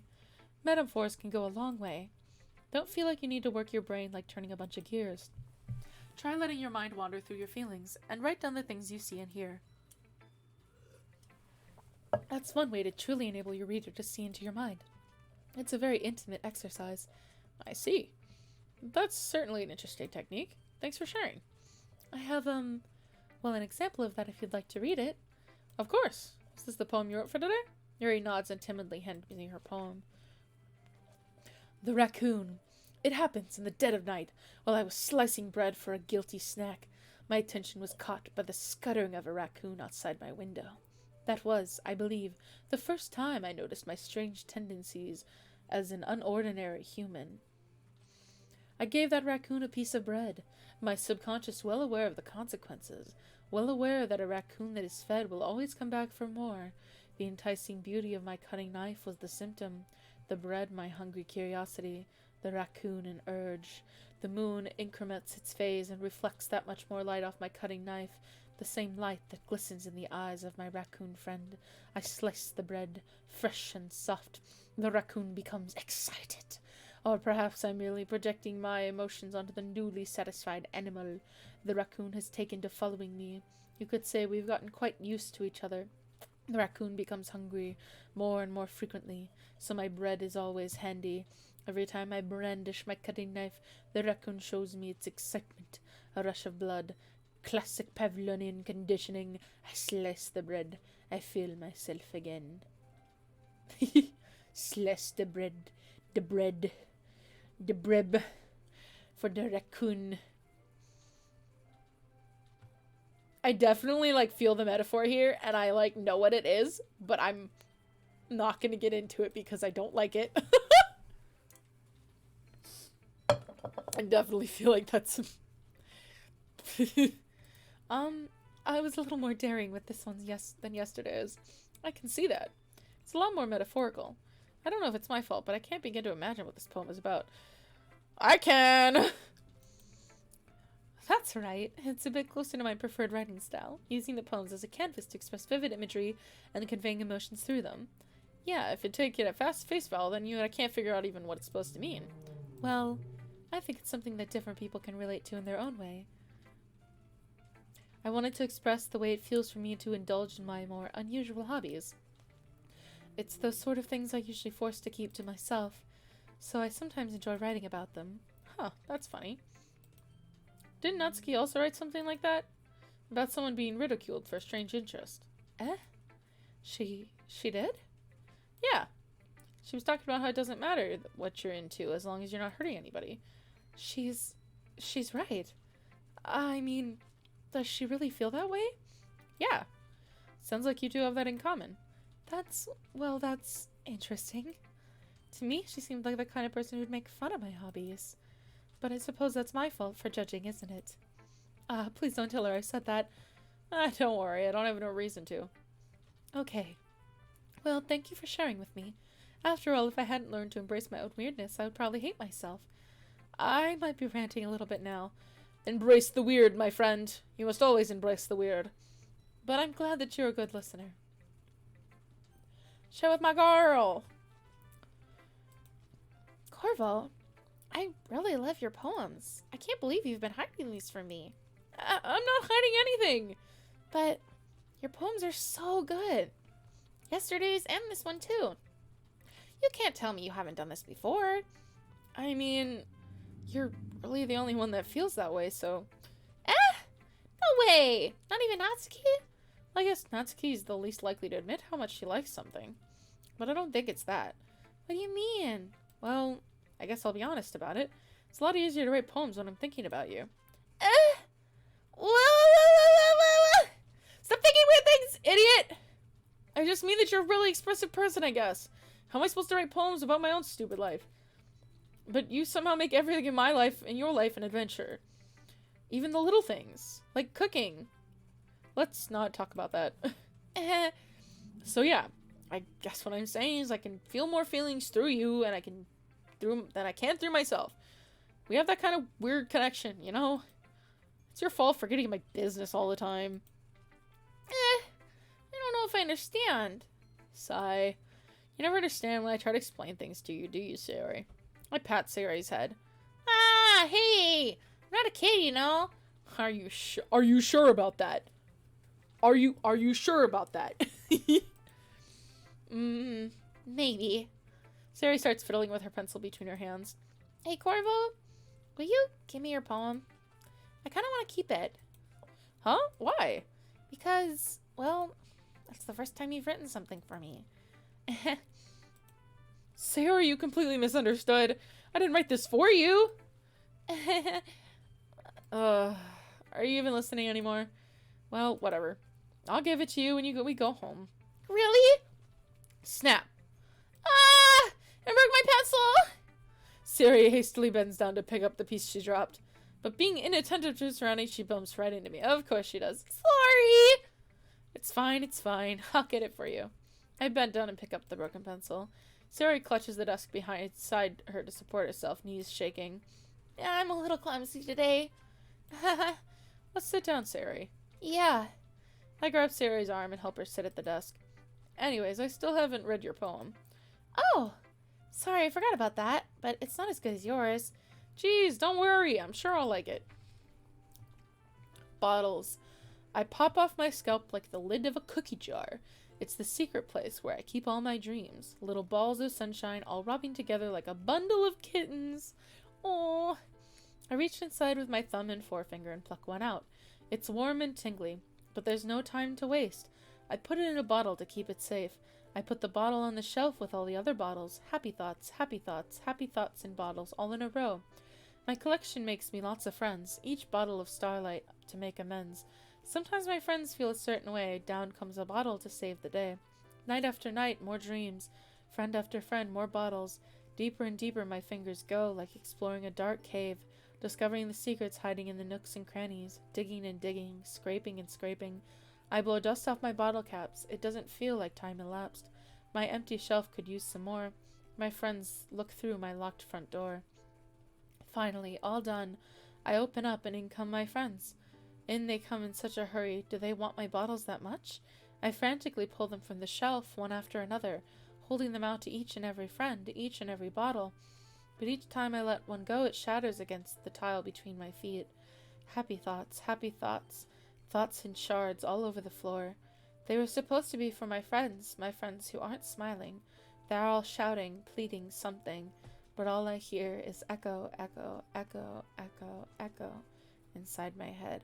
Honey, that sounds like burnout, and you need to take care of yourself, please? That sounds like really bad burnout where you're trying to like help people a lot and you are completely and utterly destroying yourself in the process. I love you so much. I'm gently touches the screen and pats your head. I love you so much, Sari. Please take care of yourself. Please. Holy crap. Sorry, did you really write this? Of course I did. Didn't I tell you yesterday I was gonna write the best poem ever?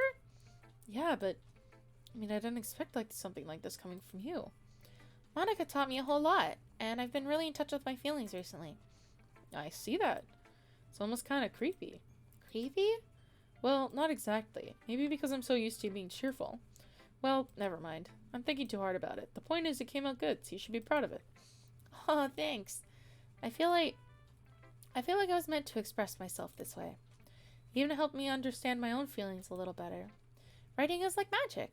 You've gotten pretty passionate about this, huh? I hope it keeps up. Yeah, writing is the best. I'm gonna keep writing until I die. Ah. I don't like hearing that. I don't like hearing that. I'm gonna maybe keep writing until I die. Until you die. Don't get ahead of yourself. Sari's always had the habit of getting obsessed with something before dropping it no more than a week later. I wonder if this is one of those times. But seeing the passion in her eyes makes it hard for me to be pessimistic. Okay, everyone, we're all done reading each other's poems, right? I have something extra planned today, so if everyone could come sit at the front of the room. Is this about the festival? Well, sort of. Do we really have to do something for the festival? It's not like we can put together anything good in just a few days. We'll just end up embarrassing ourselves instead of getting any new members. That's a concern of mine as well. I don't really do well with last-minute preparations. Don't worry too much. We're going to keep it simple, okay? We don't need much more than a few decorations. Sayori's been working on posters and I've designed some pamphlets we can give out during the event. Okay, that's great and all. That doesn't tell us what we're actually going to be doing for the event. Oh, sorry. I thought you heard about that already. We're going to be performing. Performing? Monica? Yes, we're going to be having a poetry performance. Each one of us is going to choose a poem to recite during the event. But the cool part is, we're going to be letting anyone else come and recite poems too. Sari's putting in all the posters in case anyone wants to prepare ahead of time. Sari, who's been coloring a poster, holds it up for us to see. Are you kidding me, Monica? You didn't already start putting posters up, did you? Well, I did. Do you really think it's that bad of an idea? Well, no. It's not a bad idea, but I didn't sign up for this, you know? There's no way I'm going to be performing in front of a group of people like that. I agree with Natsuki. I could never in my life do something like that. Imagining it, Yuri shakes her head in fear. Guys! No, Sayori. I understand where they're coming from. Remember that Natsuki and Yuri have never shared their poems with anyone until just a couple days ago. It's a lot to ask for them to recite their poems out loud to a whole room full of people. I guess I kind of overlooked that, so I'm sorry. But I still think we should give it our best. We're the only ones responsible for the fate of this club. If we start the event and put together a good performance, then it'll inspire others to do the same. Then the more people who perform, the better we'll be able to show everyone that literature is all about. Yeah! It's about expressing your feelings, being intimate with yourself, finding new horizons, and having fun. That's right! And it's those reasons that we're all at this club today. Don't you want to share that with others? To inspire them to find the same feelings that brought you here in the first place? I know you do. I know we all do. And if all it takes is standing in front of the room for 2 minutes and reciting a poem, then I know you can do it. Natsuki and Yuri remain silent. Sari looks worried. I guess that leaves me no choice. I agree. I don't think it's too much to ask. I think that Sari and Monica have been really trying hard to get new members. The least we can do is help them out a little bit. Well, maybe, but... Looks like Natsuki doesn't have any arguments left. Ugh. Okay, fine. I guess I'll just have to get it over with. Alright! Whew. Thanks, Natsuki. What about you, Yuri? Yuri dejectedly glances around at everyone else's faces. Sigh. I guess I really don't have a choice. Ha! That's everyone! You're the best, Yuri! This club is seriously going to be the death of me. Oh gosh! You'll be fine, Yuri! But anyways, let's move to the main event. I want each of you to choose a poem of yours. We're going to practice reciting them in front of each other. No way! Monica! This is too sudden! Well, if you can't recite your poems in front of the club, how do you expect to do it in front of strangers? Oh no.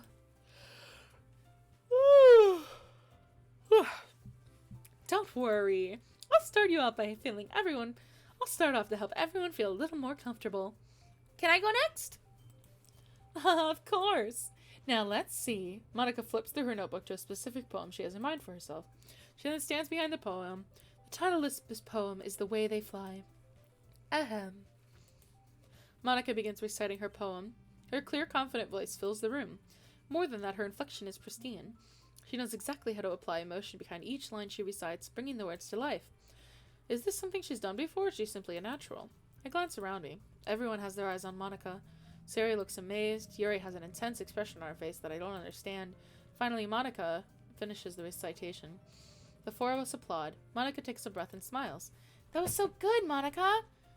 Thank you very much. I was just hoping to set a good example. Are you ready to go next, Sayori? I'll go next. What? Yuri's fired up all of a sudden. Yuri clutches a sheet of paper between her hands and stands up. Keeping her head down, she walks quickly over to the podium. This poem is called... Yuri anxiously glances at the rest of us. You can do it, Yuri. It's called After Image of a Crimson Eye. Yuri's voice shakes as she starts reading the poem. Just a moment ago, she practically refused to do this. Why is she suddenly putting in so much effort? As Yuri gets past a couple of lines, her voice changes. It's almost like what happens when Yuri gets absorbed into her books. Her quivering words transform into sharp syllables of a fierce and confident woman. The poem is full of twists and turns in its structure, and she enunciates with perfect timing. This must be a rare glimpse into the whirling fire Yuri keeps concealed inside her head. Suddenly, she's finished. Everyone is stunned. Yuri snaps back into reality and glances around her. She's bewildered, even herself. It's up to me to save the situation. I'm the first to start applauding. Everyone joins me afterwards and gives Yuri the recognition she deserves. It's not that we didn't want to applaud for her, but we were caught so off guard we must have forgotten. As we applaud, Yuri holds the poem to her chest and rushes back to her seat. Yuri, that was really good! Thank you for sharing! Looks like Yuri's down for the count. Okay, I guess I'm next then. Sayori hops out of her chair and cheerfully walks to the podium. This one's called My Meadow. Ah. Sorry, I giggled. Sayori, it's a lot harder than I thought. How did you guys do it so easily?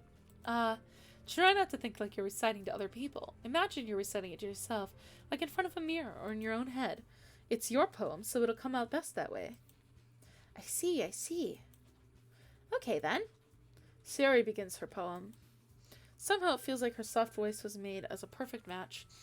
The poem isn't aimlessly cheery like Sayori is. It's serene and bittersweet. If I were to read this on paper, I probably wouldn't think much of it. But hearing it come from Sayori's voice almost makes it a whole new meaning. Maybe this is what Sayori meant when she said she likes my poems. It's like I get to reach more deeply into someone I thought I knew through and through.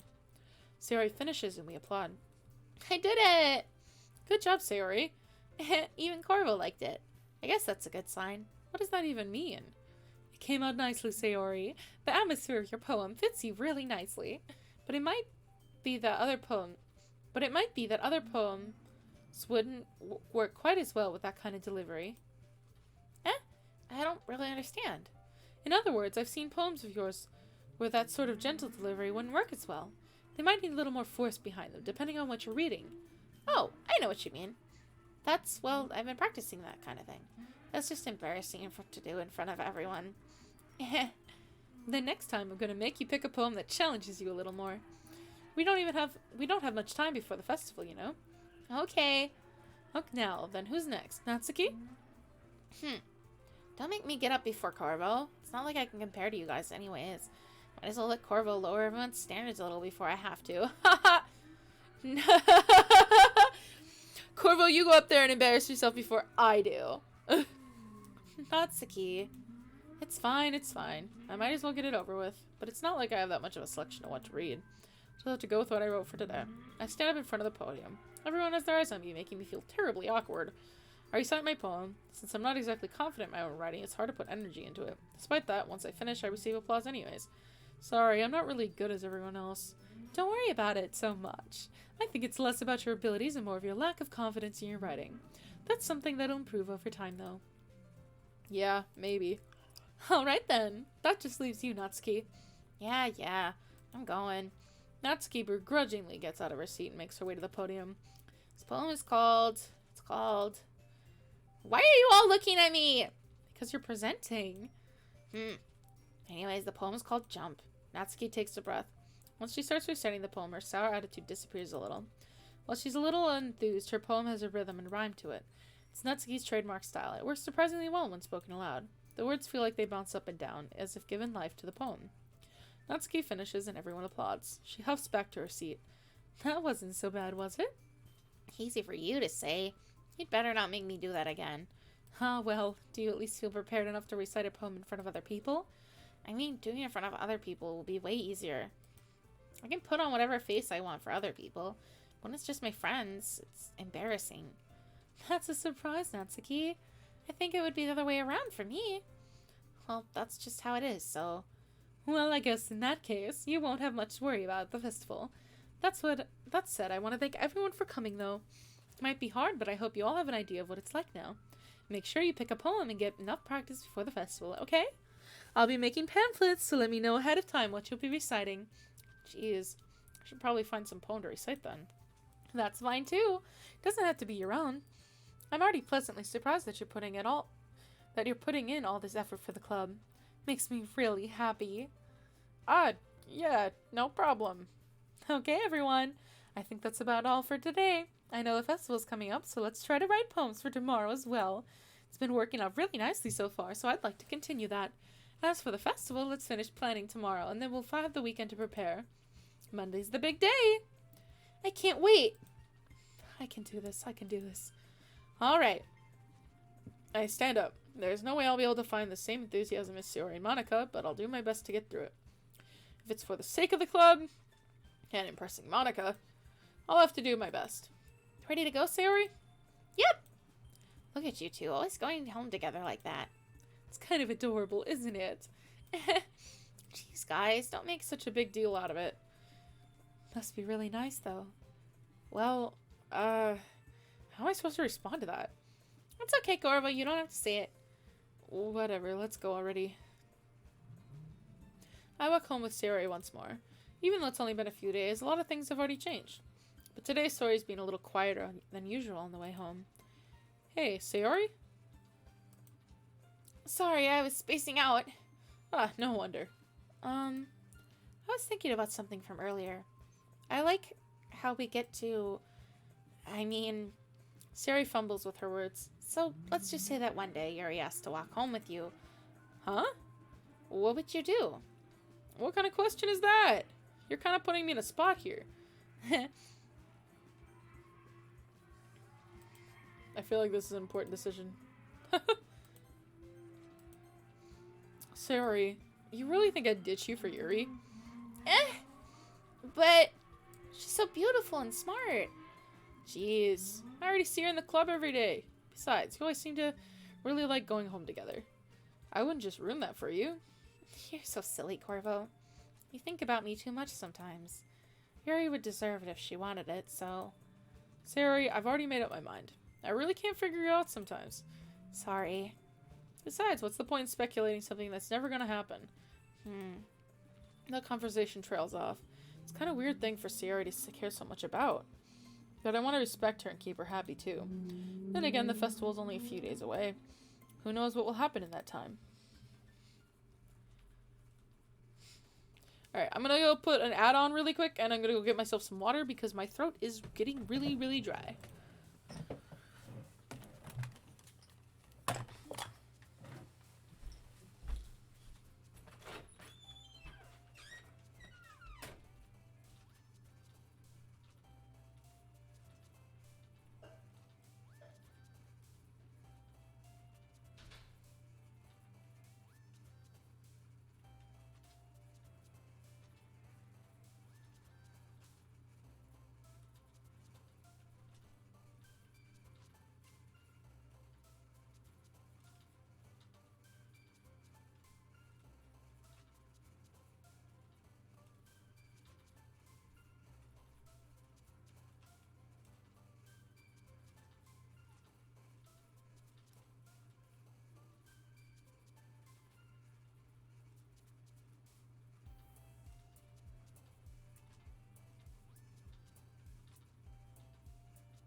Alright.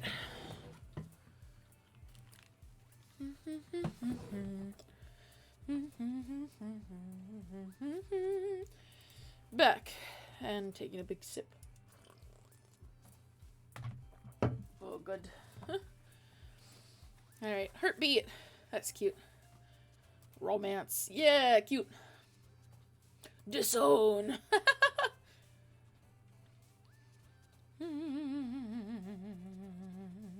Determination. Who does lust? You! God. Course you do. Alone. Broken! Broken! No! No, Sayori! No! I want Sayori stuff, but I hate that it's broken. Misery. Empty. Oh, lazy. I'm like my poor little lady. Silly. Okay, good. Silly's good. Marshmallow. Yeah, marshmallow. Massacre. Poof. Yeah, Poof. Childhood. Oh, vivacious. After image. Playground. Woo! Oh man, I'm the last one here again. Don't worry, I just walked in too. Were you practicing piano again? Yeah. You must have a lot of determination, starting this club and now picking up piano. Well, maybe not just my determination, but I guess passion. Remember that the club wouldn't be here if it wasn't for all of you. And I'm super happy that you're all willing to help out for the festival, too. I can't wait for the festival. It's gonna be great. Eh? Weren't you complaining about it yesterday, Natsuki? Well, yeah. I'm not talking about our part of the festival. But it's a whole day of school where we get to play and eat all kinds of delicious food. You sound like Sayori all of a sudden. Monica, do they usually have fried squid? Squid? That's a pretty specific thing to look forward to. Oh, come on. Are you saying you don't like squid? You, of all people? I didn't say I didn't like it. Besides, what do you mean by you, of all people? Because it's right in your name. Monica. That's not how you say my name at all. Also, that joke makes no sense in translation. Oh, you're breaking the fourth wall again. Huh? Never mind. Let's just focus on our event for the now, okay? Fine. Your reactions aren't as fun as Yuri's or Sayori's anyways. Excuse me. Where is Sayori anyway? Oh, there you are. Hello! Sayori's sitting at a desk in the corner of the room, looking down at nothing. I walk over to her. Sayori, you okay? Hey, Sayori. I wave my hand in front of her face. You're spacing out again. Sorry. Don't mind me. You can go talk to everyone else. Huh? Is everything alright? Of course. Why wouldn't it be? It just feels like you're a little off. Sorry for assuming things. Jeez, you worry too much about me. I'm fine, see? Sayori shows me a big smile. Feels fake, honey. Don't let me distract you from having fun with everyone. Well, alright. I love that. The game was written in English, and then they made the Monica joke anyways, because they're like, hee hee, would it be funny? They didn't even translate it originally. Oh, I love that. That's great. Oh, I love that. If you say so. I worriedly glanced at Sayori before turning back towards everyone else. But the conversation was already dispersed, with everyone back at their usual activities. Maybe I should ask Monica if she's noticed anything about Sayori recently. Since they've been preparing for the festival, they must be spending a lot of time together. I timidly approach Monica, who's shuffling through some papers at her desk. Corvo, what's up? Hey, this may sound a little strange, but have you noticed anything with Sayori recently? Anything up with her? In what way do you mean? Maybe I'm reading a little too much into this, but she seems a bit downcast today. Oh, you think so? I can't say I haven't noticed anything about her. Monica peers across the room at Sayori, who is idly dragging a rubber eraser up and down her desk. Oh, sweetie. Maybe there's something on her mind. But I'm surprised I'm not the one asking you, Corvo. You certainly know her a lot better than I do.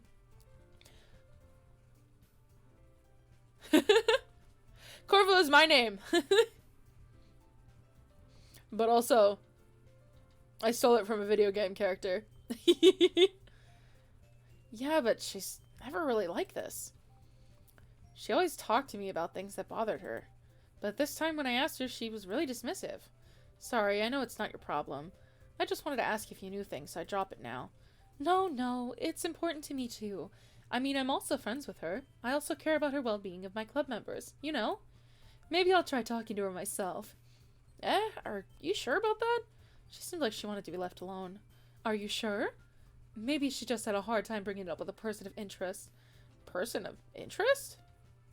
Oh, is it Raven? Oh, I love that. I love that so much. I love that my name means Raven in Portuguese. That's great. That makes me happy. So who's kind of sus? I love that my name means raven. I love ravens. They're so cool. Person of interest. What do you mean by that? I'm saying that maybe the thing on her mind is you, Corvo. Me? How on earth would you come to that conclusion? Well, I probably shouldn't say too much, but Sari talks about you more than anything else, you know. Eh? She's been much happier ever since you joined the club. It's like an extra light was turned on inside of her. What? No way. Sari's always like that. This man is in denial. She's always been full of sunshine. It's not any different now than it's always been. You're so funny, Corvo. Have you ever thought that maybe you'd always seen her as so cheerful? Because that's just how she is when she's around you? I said too much. I'm sorry, what do I know anyway? I didn't mean to jump to conclusions, so you should just forget about what I said. Yeah, I'll be forgetting about that soon. Sure. I'll try to talk to her, so try not to think about it for now. Alright. Monica smiles meaningfully. I know she said to forget about it, but I already know I won't be able to get her words out of my head. Monica stands up from her desk and walks across the room to where Sari is sitting. I watch her kneel down next to Sari and gently talk to her, but she's keeping her voice so quiet I can't hear her from here. I sigh and sit myself down. I know Sari told me not to worry about her and have fun with everyone else, but that's impossible to do when she's behaving like this. Exactly how much do I care about her, and that I'm letting this weigh on me down so much? Now it feels like I'm the one behaving out of the ordinary. But there's nothing I can do besides wait for Monica. Okay, everyone! After some time passes, Monica calls out to the club room. Why don't we share our poems now? Before I know it, everything is back to normal. Everyone goes to retrieve their poems, and I do the same. I make eye contact with Monica, and she smiles at me. I wonder what she talked about with Sari. We'll talk with Monica. Hi, Corvo! Have you thought about what you want to submit to perform at the festival? Well, being in this club is one thing, but performing in front of a bunch of people? I'll have to give it some more thought. Okay, no pressure. But whatever you do, I'm sure it'll turn out great. Thanks for the support, Monica. I appreciate it. It would also make me happy to see. Anyways, let's take a look at today's poem. Sure. I let Monica take the poem holding in my hands. It's kind of funny. How so? No, not the poem. I mean, it's funny how your poem and Sari's poems have been getting more and more similar to each other every day. Neat. I'm surprised you're so in sync with her. Then again, you've been spending a lot of time together lately, haven't you? I guess you could say that. Although we kind of grew up as best friends, I haven't been seeing as much of her this past year. But since I joined the club, we've been spending a lot of time together again. I see. Little Tilde, I'm like, don't say it like that. That reminds me about how Sayori's been a bit off today. Yeah, did she tell you something? Well, Corvo, you haven't been flirting with her, have you? Of course not! Haha, maybe I have. Maybe. Perhaps. Maybe. But the character hasn't. I've been treating her like I always do. Alright, just making sure. I know how much you care about her. It'd be terrible if something bad were to happen to her, so keep an eye on her. I don't like that. That feels like a threat, Monica. That feels like a threat. Sari's acting so much happier ever since you joined the club. What could have happened all of a sudden? Well, never mind. This really isn't the time to be talking about this. Anyway, I'll share my poem with you now, alright? Alright. The Lady Who Knows Everything. An old tale tells of a lady who wanders Earth. The lady who knows everything. A beautiful lady who has found every answer. All meaning, all purpose, and all that has ever sought. And here I am, a feather. Lost adrift in the sky. Victim of the currents of the wind. Day after day I search. I search with little hope, knowing legends don't exist. But then all else has failed me. When all others have turned away, the legend is all that remains. The last dim star glimmering in the twilight sky. Until one day the wind ceases to blow. I fall, and I fall, and fall, and fall even more, gentle as a feather, a dry quill, expressionless. But a hand catches me between the thumb and forefinger, the hand of a beautiful lady. I look at her eyes and find no end to her gaze. The lady who knows everything knows what I am thinking. Before I can speak, she responds in a hollow voice. I have found every answer, all of which amount to nothing. There is no meaning, no purpose, and after we seek only the impossible, I am not your legend. Your legend does not exist. And with a breath, she blows me back afloat, and I pick up a gust of wind. Every single one of your poems has been talking about there's no meaning, there's no purpose, and I'm, like, really concerned for you, Monica. You know? I feel like learning and looking for answers are the sort of things that give life meaning. Not to get too philosophical or anything, but it was kind of on my mind, so that's just what I wrote about. Yeah, hi, Rose! We are on, like, day 3, I think? The 3rd day of sharing poems? Yeah. I see. I never really put much thought into it. In a way, it's almost paradoxical, because if we had all the answers, wouldn't the world start to lose its meaning? You know, there's one thing I noticed. Seems like everyone in the club prefers writing about things that are more sad than happy. Are you surprised? I mean, if everything was okay, we wouldn't really have anything to write about, would we? You could write about happy things. I've written happy little sappy gay poems. Come on!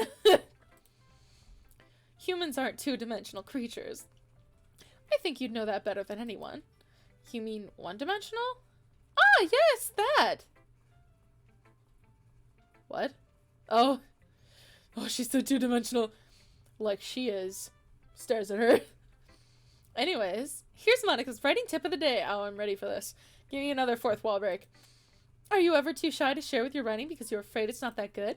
It can be really disheartening to get lukewarm response to something you put so much into. But if you find other people also enjoying writing, then sharing becomes a lot easier. Because instead of just telling you that your writing is good or okay or bad, they'll want to focus more on everything that went into it and the thing you can work on. It's much more encouraging that way, and it'll make you want to and continue improving. It's almost like having your own little literature club, don't you think? That's my advice for the day. We are in a literature club. Monica. Monica. Thanks for listening. Monica. Monica. This one's alright. Alright? Well, yeah. About as good as yesterday's anyways.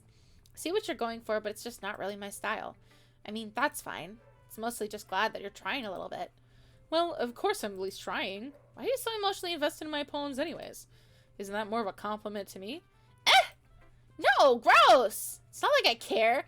Baka! Jesus, this girl. It's just that one of us in this club has to make sure you're not slacking off. The tsundere. Really? Well, what if you ended up just scaring me away? It's not like you would actually do that. Yeah, you're right. It's kind of fun to hang out here, even if I have to put up with you. Gah! Natsuki elbows connects with my stomach. Natsuki just, like, went for the full BOOM! Right into my stomach. Oh, maybe I won't mind scaring you away after all. I was just joking. Oh, I know. Don't worry, I was too. How the hell do you call that a joke? You hit me. That seriously hurt. Well, maybe it was funny to her. I guess that's kind of the point. I should really just watch my mouth around Natsuki. Anyway, Natsuki holds her poem out to me like nothing ever happened. I'll be your beach. Your beach! I'll be your bitch. Your mind so full of troubles and fears that diminished their wonder over the years. But today I have a special place, a beach for us to go. A shore reaching beyond your sight, a sea that sparkles with brilliant light. The walls in your mind will melt away before the sunny glow. I'll be the beach that watches your worries away. I'll be the beach that your daydreams about each day. I'll be the beach that makes your heart leap. I can't keep doing this. And in a way you thought I'd left you long ago. Let's bury your heavy thoughts in a pile of sand. Bathe in the sunbeams and hold my hand. Wash your insecurities in the salty sea, and let me see you shine.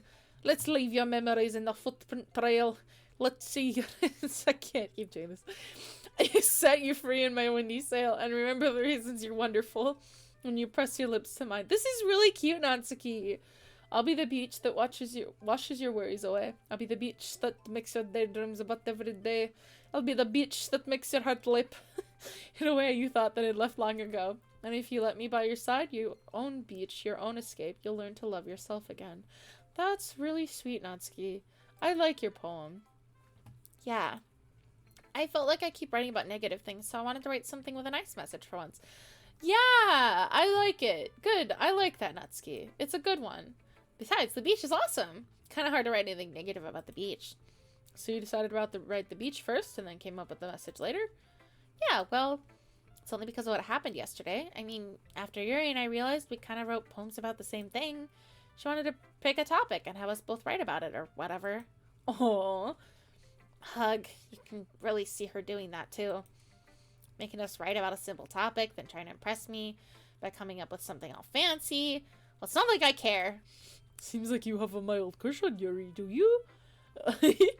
I just did it anyways. I pat your head. I mean, I guess mine ended up being kind of metaphorical too.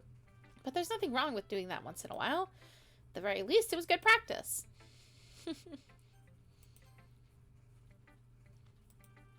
Well done, Corvo.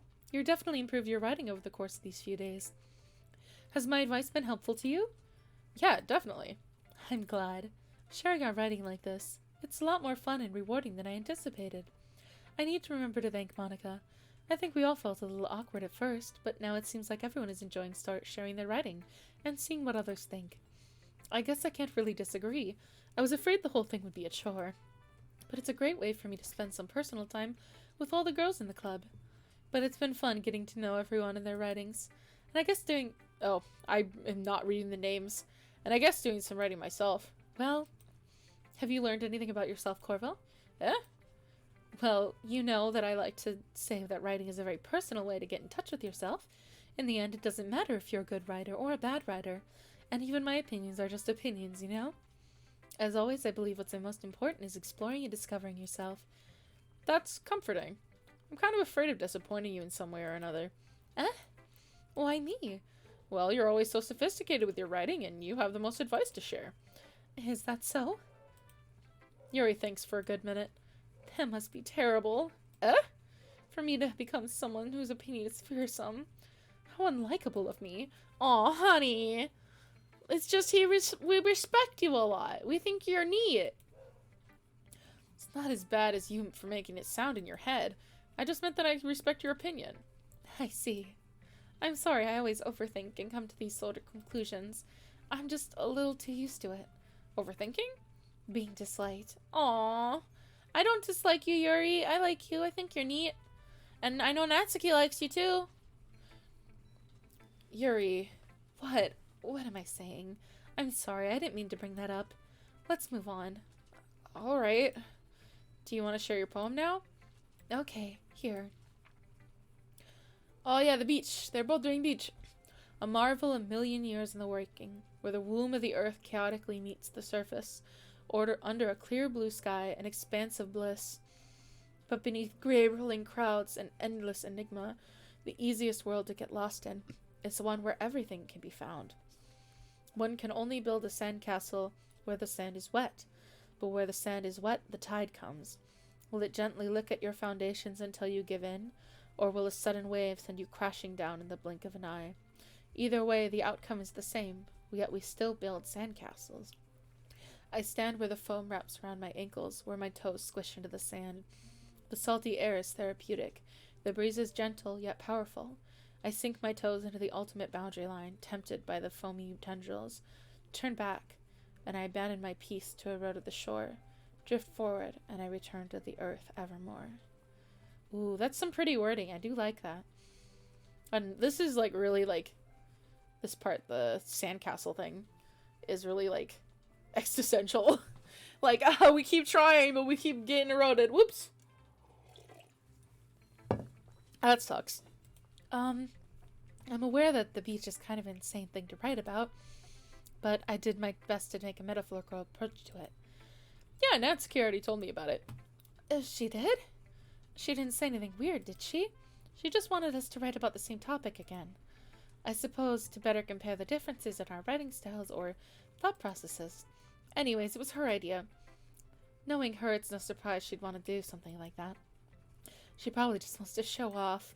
It's not like I have a particular interest in her writing style. That sounds like a lie. I just went with her request. Mm-hmm. Yuri is too superior to write about tangential concepts. But, well, I suppose it's not too bad to write about something simple on occasion. If it's not abstract, it's not worth Yuri's time. I love Yuri so much. She's so funky. It can be refreshing, you know? It's good for me to calm my thoughts once in a while.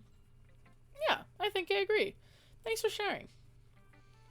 But my girl, my beloved Sayori, this is your best one so far. It's really, really nice, Corvo. Thanks. Mm-hmm. Sayori, you've been a little quiet today. Is everything alright? Of course. Everything is fine. Maybe I'm just a little tired today. Do you want a nap or something? No, that's silly. Don't worry about me, okay? I only want to see smiles on your faces. Well, alright. Hey, Corvo. I'm still a little surprised. I really thought you would try writing your poems like the way Yuri does. Or even Natsuki. But in the end... Yeah, I guess you're the one who likes... You're the one who likes this one the most. Why? You don't want to get closer with everyone else? Wait, of course I do. But that doesn't mean I need to try hard to impress them. I still understand you the most, Sayori. I know you have to sometimes put up with me, and I have to sometimes put up with you. But we have a wavelength or something. And this is how the poems came out. Sometimes it feels like you're the only exciting thing in my life. So sometimes it's just easier to write when thinking about you. Sayori? No. Corvo, I don't deserve this. Sorry, yes you do. You're too nice to me. Why are you doing this? Yes you do, Sayori. I love you so much. Sayori has trouble keeping her voice steady all of a sudden. If you had fun with everyone else instead, this would be so much easier. Sayori! I glance around the room to make sure nobody has noticed this. Sayori, I probably never said this before, but I don't understand what you're feeling right now. Tell me what will cheer you up. Sayori shakes her head. She sniffles and keeps shaking her head. Finally, she gathers herself and puts on a smile. It's nothing, Corvo. It's not nothing, honey. It's just a little rain cloud. I'm sorry you had to see that. I promise it won't happen again. Just smile from everyone, okay? That's all that matters. Go play with everyone else. I'm gonna go home a bit early today. Sayori, tell Monica I wasn't feeling well, okay? I'll see you tomorrow. Before I can say anything, Sayori cheerfully walks out the classroom, humming to herself. I'm worried about her. Okay, you three. Well, all's done sharing poems, right? Why don't we start figuring out? Hold on a second. It's just me, or did you say something strange just now? Huh? Something did sound a bit unusual. Happy thoughts, happy thoughts, happy thoughts! Yeah. That's right. You deviated from your usual catchphrase when addressing the club. Catchphrase? I don't have a catchphrase. Jeez. Why is the mood so weird today? Look, even Yuri isn't immune to it. Stagnant air is common, foreshadowing that something terrible is about to happen. In your books, maybe. Look, the only thing different is that Sayori isn't here. It seems you're right. Sigh. Sayori always helped lighten the mood a bit, doesn't she? It's always like everyone's balance is thrown off a little when she's not around. Where the heck did she run off to anyway? I thought she just went to pee. Natsuki, please show some decency. Oh, come on. She actually wasn't feeling too well and went home early. Is that so? I hope she's alright. Seriously? Of all the times to not go home with her, you picked the time she's not feeling well? So much for you two being all lovey-dovey. No! First of all, stop misunderstanding my friendship with Miss Sayori. And second, she's kind of been avoiding me today, so I didn't want to force it. Huh? That curious expression coming from Yuri, of all people. Calm down, guys. I've talked to her earlier and everything is fine. What did she say? Anyway, we need to figure out the rest of the festival preparations. You didn't tell me. Tell me. What did she say? Let's decide what everyone will be doing this weekend. I already know what I'm doing. That's right. Natsuki will be making cupcakes. We might need a lot of them and different flavors. Can you handle that all by yourself, Natsuki? Challenge accepted. And as for myself, I'm going to be printing and assembling all the poetry pamphlets. Sayori will be helping me design them. And as for Yuri, Yuri, you can... Guys? Can you help me come up with something for Yuri? I'm useless. No! That's not it at all. You're the most talented person here that you know. That definitely wasn't what those words were. Now Natsuki's pouting too. Jeez, even I can tell now. I guess I never gave Sayori enough credit. I can tell things are even harder on you when she's not around. That may be the case, but I can't be the leader on my own. But I can't also be a leader on my own. If I can't also be a leader on my own, then I won't grow as a person. So, Yuri, you have beautiful handwriting, you know? So you should make some banners and decorations to help set the atmosphere. Atmosphere? About that, I love atmosphere. Yuri's expression suddenly changes as she stares at her desk in focus and starts nodding to herself. Your mind is already racing, I see. That's great! You'll be wonderful help, Yuri. But anyways, that just leaves you, Corvo. The one who's truly useless. Don't say that! In fact, both Natsuki and Yuri have some pretty heavy tasks to handle. It'd probably go a long way to give one of them a hand. You could always help me out as well. I'd be really appreciative of that. Is Monica suggesting I spend the weekend with one of my club members? How on earth are they going to respond to a suggestion like that?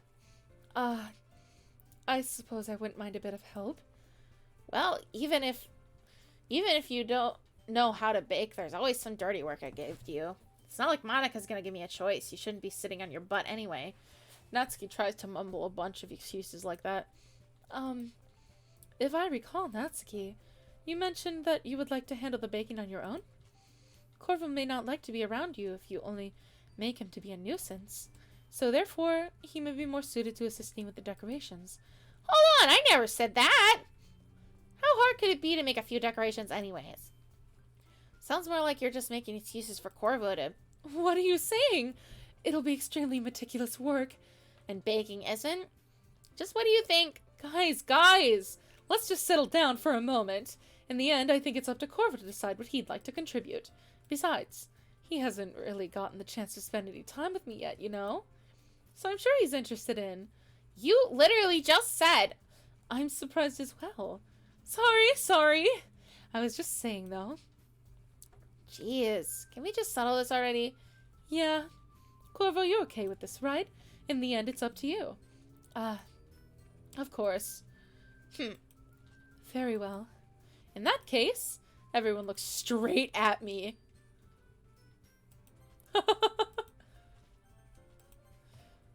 What if I just... Yeah.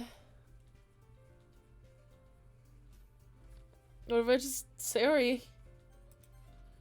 I mean, if it's gonna be anyone, then I prefer helping Sayori. I mean, we're already neighbors, but Monica just said... Monica said that Sayori was helping her. Jeez. Do you really hate us that much? No! Sorry, I didn't mean for this to be all difficult.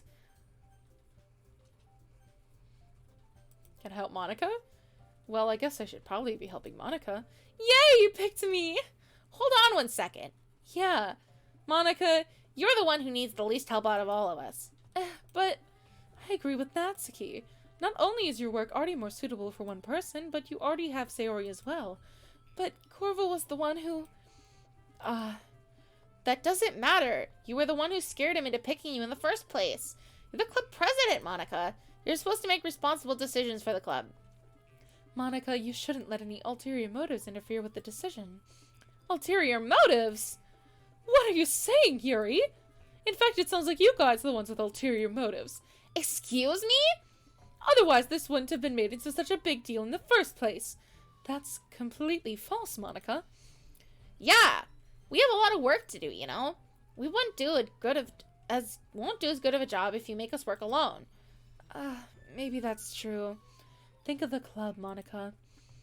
We want our event to succeed, then we need to appropriately distribute our resources. So are you gonna do the right thing, President? Okay. I get it. Sigh. It's technically most logical for Corvo to help one of you two. So, I guess that's what we'll do. I guess I'll help Yuri first. Well, I'll probably be the most useful helping out Yuri. Me? Are you serious? Why would you? Natsuki, I can already tell you're about to say something mean. No. I was just saying. Ugh. So you'll be helping Yuri then, Corvo? Yeah. That's what I'm gonna do. I'm glad. I have a bad habit of overthinking these sort of things, so I think your assistance will be very useful. That's great to hear. Natsuki, will you be able to handle the baking yourself? I mean, yeah. I already said I would be fine. Okay. Everyone can tell that Natsuki's feeling a little sour. So is that everything you needed to go over? Yeah, that should be about it. Are you guys excited? Well, excited may not be the right word, but I suppose I'm looking forward to it a little bit. Do you feel the same way, Corvo? Me? I guess you could say I'm interested to see how it'll turn out. That's good enough for me. Oop, stop pushing that button. What about you, Natsuki? Natsuki. What? Why is everyone yelling at me? I didn't even do anything. No, that's not what I meant at all. Yuri anxiously glances between everyone in the room. I'm sorry for this. I don't really know why Corvo picked me. And also, your cupcakes are the best cupcakes I've ever had. They go really well with my tea. And nothing I do for the event will compare to that, so... I get it. I'm kind of surprised, though. Why? Well, I'm the one acting immature. Good on owning up to it. I already know that. But you're trying to cheer me up all of a sudden. I know I'm not very good at it. I'm sorry if I said something bad. Natsuki isn't the only one surprised. Monica and I are also taken back by Yuri's words.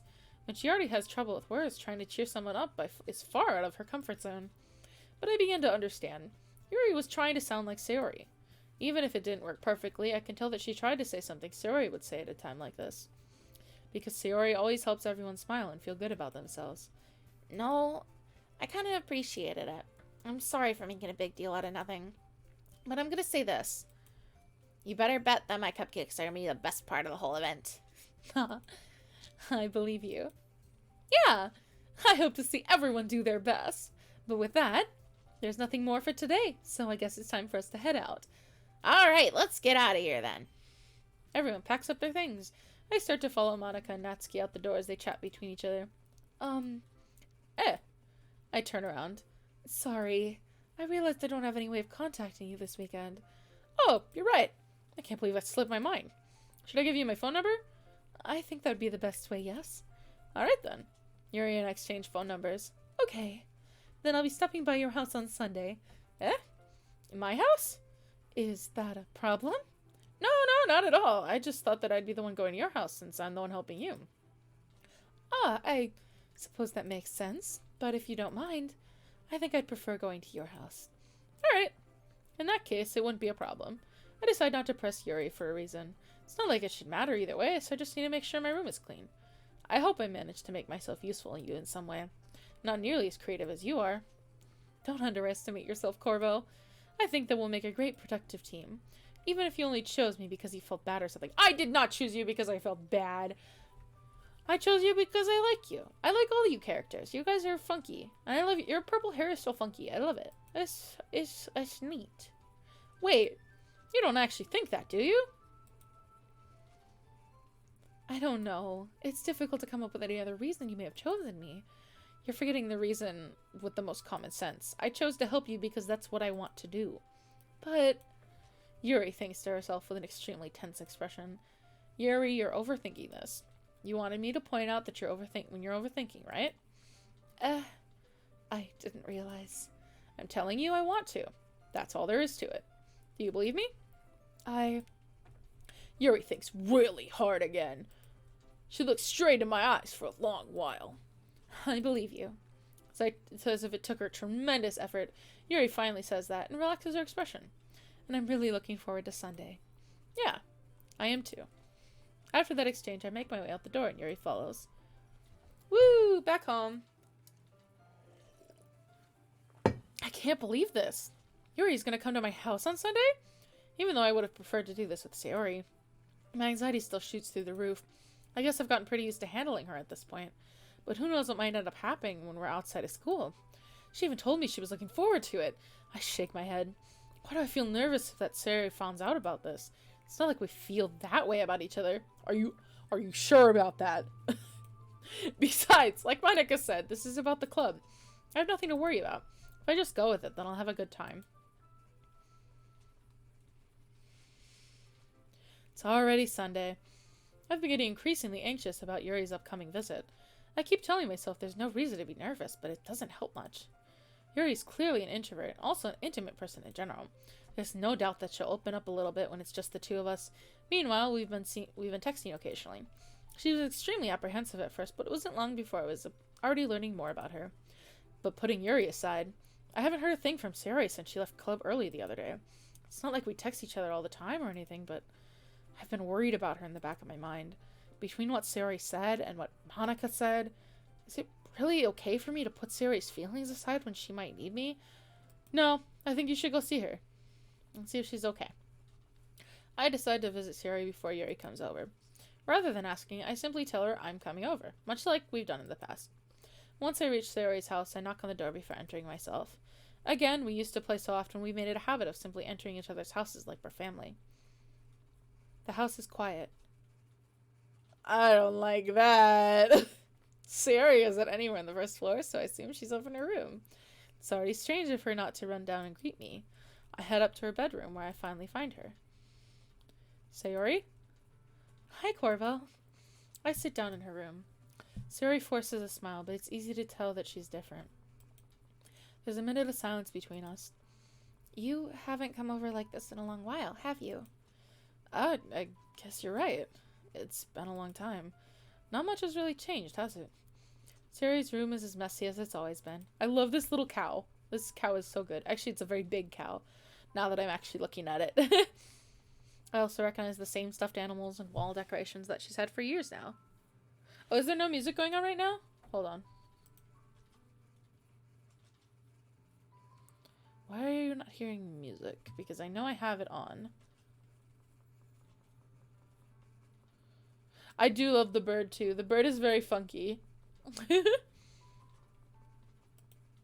If you come over more often, it wouldn't be such a mess. That's because I end up cleaning it for you. How come you wanted to suddenly come over today?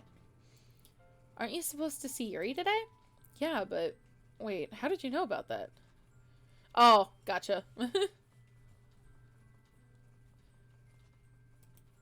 Sayori had already left by the time we decided that last meeting. Monica told me. It's only natural for her to keep me informed about the festival preparations, right? I can turn up game volume. I had it a little lower because it was a little loud for me. But I can put it up a little more. That's true. But what about you? Aren't you going to be helping Monica today? Of course, but I'm just helping her online. We didn't plan to meet up or anything, so it's just me and Yuri then. Yep. There's more silence between us. Sayori stares in a random direction.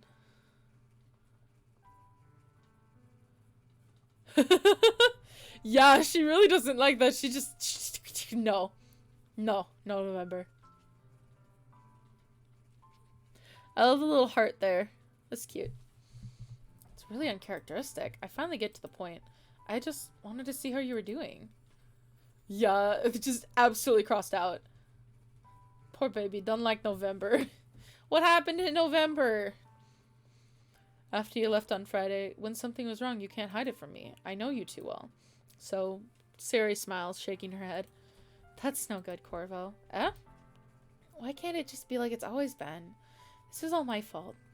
If I didn't get so weak and accidentally express my feelings. She clearly doesn't like NNN. If I didn't make that stupid mistake, then you wouldn't have been so worried about me at all. You wouldn't have come here. You wouldn't have been thinking about me right now. I chose to think about you because you are my friend and I cared about you, Sayori. Sayori! Sayori! This is my punishment, isn't it? It's not punishment. I care about you. How do I get this through to you? I'm getting punished for being so selfish. You are literally the least selfish. You keep trying to help me. I think that's why the world decided to have you come over today. Just to torture me. Ugh. Honey, no. Sayori. I grabbed Sayori by the shoulders. What on earth are you saying? Are you listening to yourself right now? I know something happened to you. There's no other explanation for you to be like this. So tell me already. Until I know, I won't be able to stop thinking about it. Sarah gives me an empty smile. You really put me in a trap, Corvo. But you're wrong. Nothing happened to me. I've always been like this. You're just seeing it for the first time. Seeing what? What are you talking about, Sayori? You're really just gonna make me say it, aren't you, Corvo? I guess I have no choice this time. The thing is, I've had a really bad depression my whole life. Yeah. You got the fact that she has depression from the first... No, yeah, you absolutely do. Like, you talked to her the first time, and I'm just like, this girl has depression. Sayori, please get bigger hands. Tiny baby hands. I just had really bad depression my whole life. Did you know that? Why do you think I'm late to school every day? Because most days I can't even find a reason to get out of bed. What reason is there to do anything when I fully know how worthless I am? You weren't worthless. I'm crying. You are so sweet and so lovable. Ugh. Why go to school? Why eat? Why make friends? Why make other people put their energy and caring into wasting them and having them spend it on me? That's what it feels like, and that's why I just want to make everyone happy. Without anyone worrying about me. My favorite is, Sayori. I love Sayori so much. I just look at this girl and I'm like, yes. Look at this. Look at this. Look at this perfect baby. I'm in shock. I can't even figure out how to respond. How's it possible that Sayori kept this from me the entire time that I've known her? Did she really want so badly for me to not think about her? Why, Sayori? Why is it you never told me about this? Almost feels like I've been betrayed as your close friend. Because if I knew, I would have done everything to support you. Even if there's only so much that I could do, I would have tried a little harder to make every day a little better for you. That's why I'm your friend. All you gotta do is tell me. You don't understand at all, Corvo. Why do you think I couldn't tell you? Because if I told you, you would have to waste effort caring about me instead of doing important things. No, yeah, that's true. The girl who's late to school is a staple of a lot of animes and such. But this poor baby has depression. Like, literally, the first time that she came up and she was like, I'm constantly late to school. I was like, do you have depression? It's not a waste to care about you, Sayori. I don't want to be cared about. It's bittersweet when people try to care about me. I want to gently kiss your forehead and wrap you in a blanket and give you soup. Soup. You deserve soup. I should make you soup. That's what I should do, Sayori. It feels nice sometimes, but it feels like a bat being swung against my head. That's why I wanted so badly for you to make friends with everyone else. Helping everyone be happy together is the best thing for me. But then I discovered something else too. Seeing you make friends and get closer with everyone in the club, it feels like a spear going through my heart. So that's why I decided the world wants to torture me. Every path leads to nothing but hurt. You're right that I don't understand. I don't understand your feelings at all, Sayori. But I don't need to understand. Whatever it takes to help you stop hurting, that's what I'll do. No, Corvo. There's nothing. There's nothing at all. The only thing that could have helped is if everything could be like it always has. But I was selfish. I finally showed you what a horrible person I am. You're not a horrible person. Yeah, I can see why people wouldn't pick up on the depression that quickly, but it's like, it was, this is like the 4th? This is Sunday. This is the Sunday of the day. This is the day I'm supposed to see Yuri, the Sunday. So I think it's like the 4th day or something? I think. Yeah, day 4 or 5. But yeah, I picked up on the depression, like, really fast because of both the, lateness to school every morning and then the first poem she wrote. I was like, The baking thing happens with, Natsuri, but I'm doing Natsuki. I said the wrong name. Natsuki. But I'm doing Yuri's, help thing, so, yeah. Tears streaked down Sayori's face. I made you join the literature club because I was selfish. And I was punished by my heart hurting in a way that I couldn't understand. And now you came here and I made you hurt too. I'm just weak and selfish. That's all I am. And that's why I'm gonna accept these punishments. Because I deserve every last one. No, you don't, honey. Without thinking, I once again grabbed Sayori's shoulders. This time I pull her into a tight embrace. Corvo. Sayori, I don't care if you feel selfish. I'm really happy that you convinced me to join the club. Seeing you every day makes it worthwhile enough. If I make friends with everyone else, that's just a bonus. But please, never underestimate how much I care about you. I wouldn't have it any other way. Corvo. Sayori isn't hugging me back. Oh, honey. Despite my arms being wrapped around her, Sayori's arms remain at her sides. She starts sobbing next to my ear. No, don't do this to me. Please don't do this. Corvo, Sayori Bennett barely manages to speak between her sobs. I don't know if I'm doing the right thing, but all I want is for her to know that I care. If you have it in yourself to call yourself selfish, then you have to let me be selfish too. No matter what it takes, I'll figure out what needs to change. I'll make these feelings go away, and if there's anything that you need me to do, then you'd better tell me. I'll get mad if you don't. I don't know. I don't know. I don't know. Gently, Sayori finally puts her arms around me in turn. Oh, thank God. I don't know anything. It's all really scary. I don't understand any of my feelings, Corvo. The only time I'm not feeling nothing is when I'm feeling pain. But your hugs are so warm. And that's really scary too. Honey. Sayori lets me go. As she does so, I let her go as well. The festival is tomorrow. Yeah. It's gonna be fun, alright? Yeah.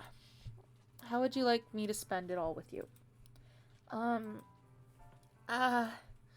It's what I want. I promise. I think that would be nice then. Yeah. Sayori wipes her eyes. If I could spend the whole day here, I would. Of all days, this has to be the one where I have other plans. Maybe I should cancel. No, don't! Please don't. If you did that, then I would really never forgive you. But it's almost time for Yuri to meet me at my house. At the very least, do you want to come along and help out? It would be fun. To my surprise, Sayori shakes her head. I'm sorry. I don't know if that would be very good for me today. Ah, yes, it's going to be fun indeed. You understand, right? It's kind of hard for me to fully understand, but I'm trying my hardest. It's okay. Don't worry too much about it. I'll see you tomorrow, okay? Alright. I look forward to it. Woo! I say goodbye to Sayori and exit her house. I just want to gently hold her. I find myself feeling uneasy, but it's hard for me to keep thinking about when Yuri's about to come over too. I think Sayori's right. I shouldn't be worrying too much, and we're definitely going to have a great time tomorrow.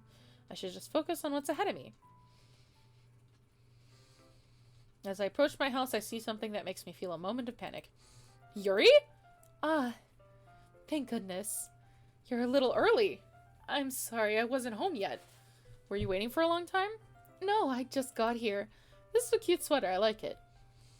But I wanted to get I started to get really nervous when nobody answered the doorbell. You always could have texted me. If I'd known, I would have reassured you and hurried more on my way home. I suppose that's true. I didn't think of that for some reason. It should be more common sense to do, but I decided to ignore it. Anyways, let's go inside. I see you brought a lot of stuff with you. Yeah, that's right. And did you manage to find everything I asked you to buy as well? Yeah, pretty much. At least I hope I got everything right. I'm sure it'll be fine. I take Yuri to my room. Closet door's open. You got your own TV. First thing she does is glance around curiously, which makes me feel anxious. It's so clean. Aha! I cleaned it before you came over, so that's very considerate of you to do. No, I would be really embarrassed for my room to be a mess while you were here. Yeah, same. Well, I do enjoy cleaning. I would have gladly helped you clean.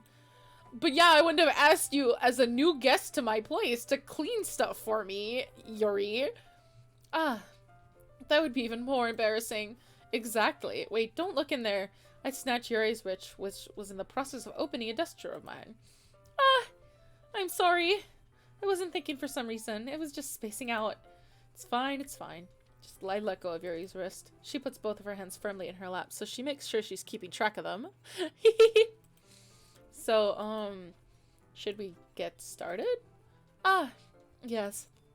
I have a few things planned that you can help with. Decorations and other atmospheric enhancements. Atmospheric enhancements? The piss drawer? What? What are you talking about, Rose? Atmospheric enhancements. You know. Mood lighting, aromatherapy candles. Oh, wow. I didn't know you planned on taking it that far. Of course. I want to take our guests to a faraway place. Although many will stop by just out of curiosity. And for cupcakes, I guess. I'm determined to provide an experience that will leave them wanting more. That's great. It's easy to forget that you're a pretty intense person. Ah, intense? I guess that's the best way to put it. Is that a bad thing?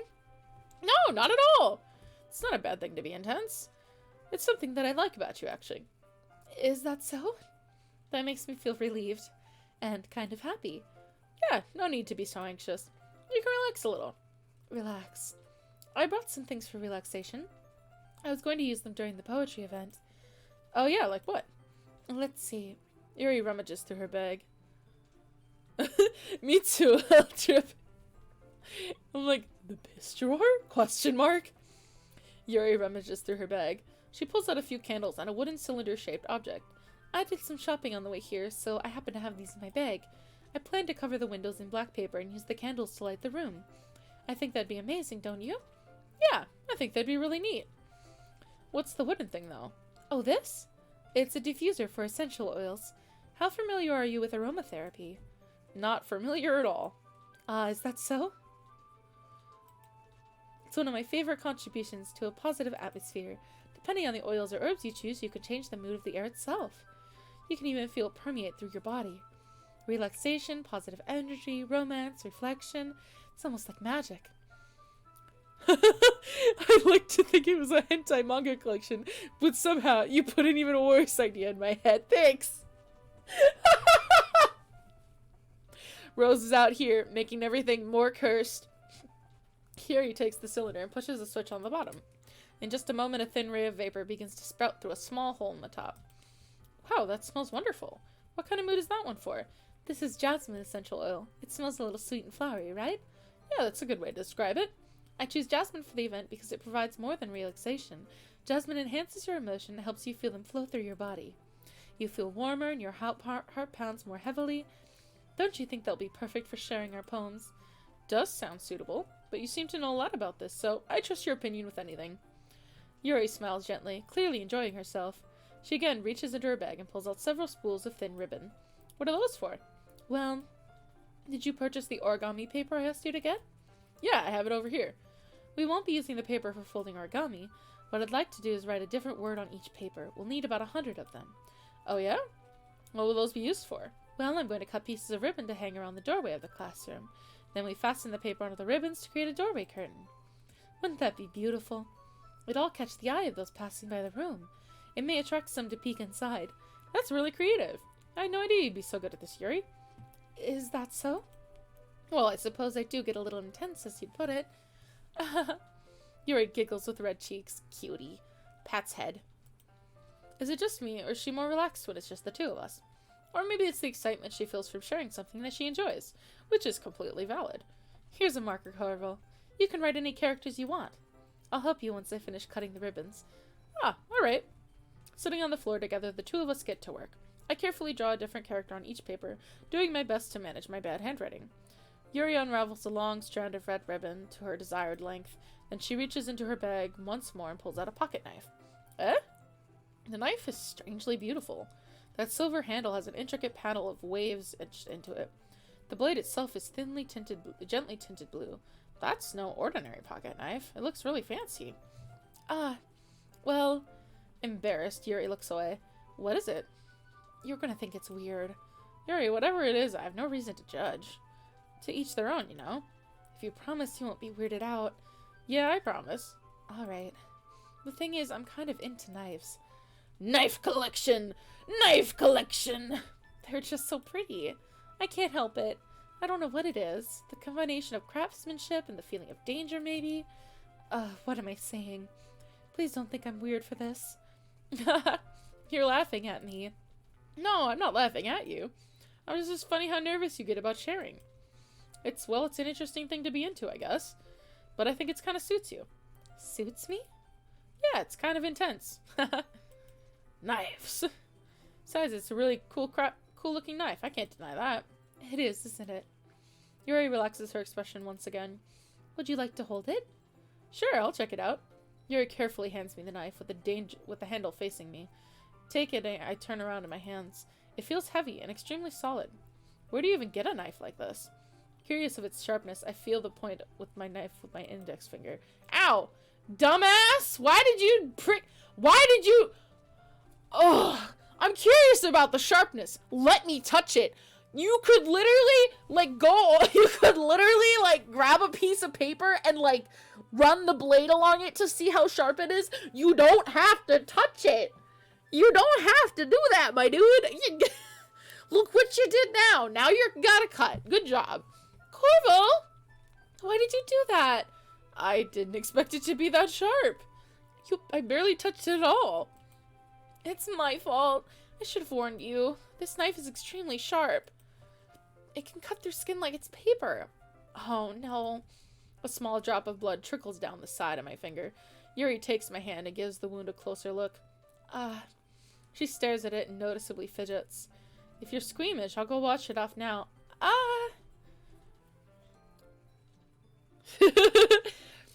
Okay. If I had a sharp pocket knife as a teenager, I'd surely cut themselves in 30s tickets. I can also confirm, but still,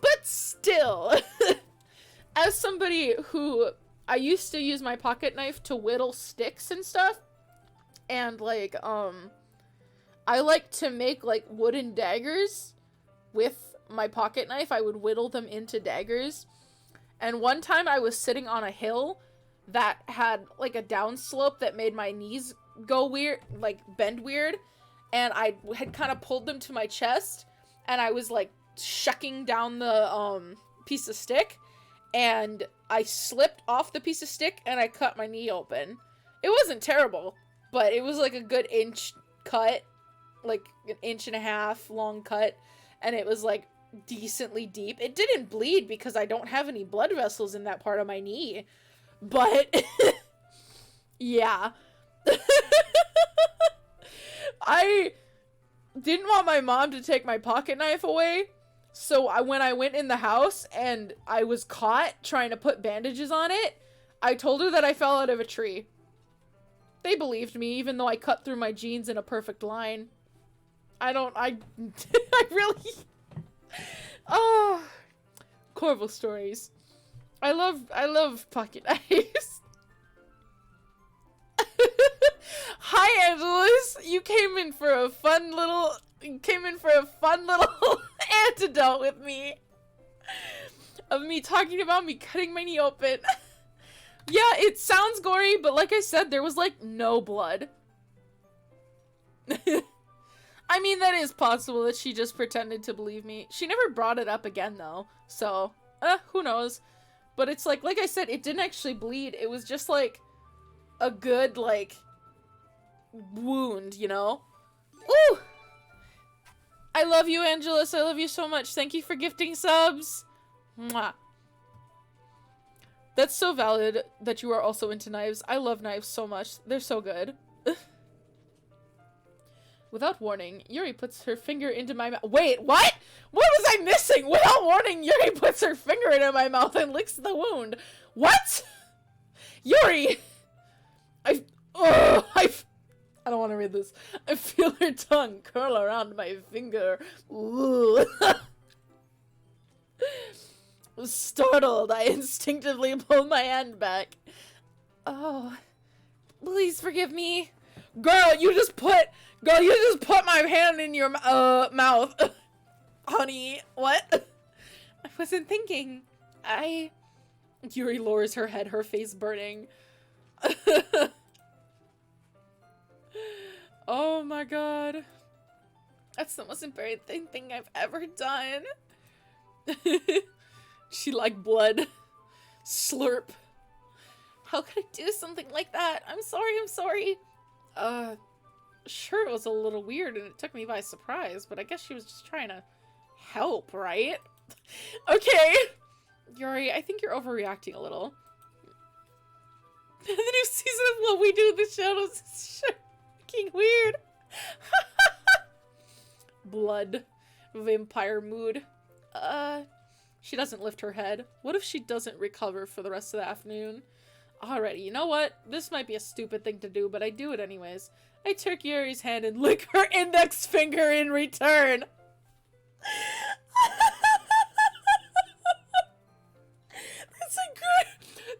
Yeah, sure. That's a great way to try to fix the situation, I guess. Corvo! Did you just really do that? No, I feel that, Angelus. Now we're even. Bonding experience. Yuri just looks at me like I did something wrong. I knew there would be a bad idea. If not for the sweet aroma of jasmine oil, the air would be extremely heavy right now. You're so weird, Corvo. You're the one who licked my hand first! Yuri giggles shyly. Yuri calling me weird? I have no response to that. Where do you keep your bandages? I don't think I need one, actually. It was a tiny cut. You're so weird, said the bloody finger licker. Exactly! Look, it already stopped bleeding. I see. That's relieving. The tension is quickly lifted. We each resume our respective activities. I watch Yuri's knife cut through the ribbon like it's nothing but air. Meanwhile, I continue to make progress on the paper. After we finish attaching the paper to the ribbons, we lay them all out side by side. It looks better than I expected. It'll be very effective as a door curtain. It looks great! Good thinking coming up with this, Yuri. Yuri is definitely a vampire. Ha, thanks. It's just something I saw online, really. Are you ready to move on to the next task? Yeah, let's do it. What do you have in your mind? I'd like to create a banner. That's why I asked you to buy the paint tablets. Oh, that's right. One of the items Yuri asked me to buy was a kit of watercolor paint tablets. I'll need about 6 cups of water to put each of the tablets in. You mind fetching those for us? Of course not. 6 cups of water. I'll be right back in a minute. Thank you very much. Oh, and just a little bit of water is okay. If you fill the cups too much, it'll be too diluted. Taking Yuri's advice, I decided to use a small plastic bathroom cups rather than full-size glasses. This seems like a pleasant game. It's not a bit weird. I put them on a plate to catch any paint that drips and bring it back into my room. Yuri? Yes? I come in to see Yuri quickly unrolling her sleeve, pulling it back over her arm. Nothing. Your face is a little red. Is it too hot in here or anything? No, not at all. There's nothing wrong, so let's mix the paint. Yuri hurriedly dismisses me, and takes it upon herself to unwrap the tablets, dropping them into the cups. So, I thought we could do something simple that would look very nice. I'd like to paint a gradient across the banner, starting with the colors for sunrise, then daytime, then sunset, and nighttime. Once it dries, we'll write an inspirational quote across the banner. Then we can hang it on the wall behind the podium at the front of the classroom. Ah, neat. What are you going to write? Well, it'll be more fun to surprise you. Yuri smiles at me. If you say so. Do you like the colors of the DDLC? After rolling out the banner, Yuri and I kneel on opposite sides so we don't get in the way of each other. Yuri uses a brush and adds a few dots of different colors across the banner to serve as a color guide for when we paint. This kind of reminds me of elementary school. Painting on a banner with watercolors feels a lot like art class projects we had back then. It's relaxing. I'm sorry if this feels too childish. No, I didn't mean that. It's kind of fun, you know. Yeah, it is fun. I'm glad you feel that way too. Yuri stops painting for a moment, thinking to herself, for me, I don't need to go out and do crazy things to have fun. In fact, I usually don't even want to. I just like when I can spend time with one other person. Even if it's something simple like reading, it doesn't even matter if we don't talk much. Just having a friend next to me makes things a little nicer. Yeah, I can agree with that. I do like to go out sometimes, but Sometimes it's nice to just sit with somebody. I think that's all it takes for me to be happy. Is that so? Even Yuri and I are quite different. I can understand where she's coming from. I feel that way about things like anime and games, or simply sharing the experience with someone can make me happy. I think I feel the same way. Yuri smiles gently. I knew you'd understand. Yuri leans over the banner to grab an unused paintbrush, but I move at the same time, causing my head to bump into hers. Ooh, Kia! I hated making that sound. Sorry. Yuri reels back and I quickly lift my hands in surprise. Are you hurt? No, I'm not hurt. It just startled me, that's all. Sorry. Wait. Have I been using the wrong voice for her? I have, haven't I? I've been using Sari's voice. Hold on. Sorry, I shouldn't have asked you to get it for me.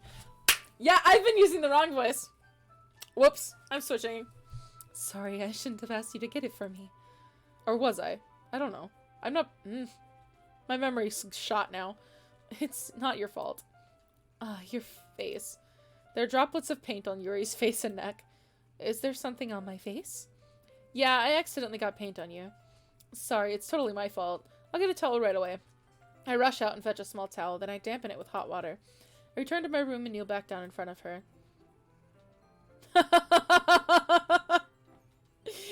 Wow. Here, I pat down Yuri's face and neck with the towel. Is something wrong? It's hot. I just didn't expect it. Sorry. I didn't want to use cold water. Having finished, I start to retract my hand, but Yuri suddenly holds my wrist. Wait. Yeah, I was gonna say her eyes are so spaced. Surprise, MC didn't go like, hey, there's paint on your face, let me lick it really quick. Honestly, yeah, I'm surprised too. Like, same reaction to the blood, come on. Eh? Just for a little longer. It feels really nice. I keep my hand still against Yuri's neck. She looks into my eyes. It's an intense expression that I recognize from where she reads her books. Yuri's the beginning step of a McElboy Monster Factory. Stop staring at me with those big ol' eyes. All stretchies. Hold on. I gotta do my stretchies and hydrate. Big stretch up. Oh, okay, yeah. I've been sitting here for a while, so this is good.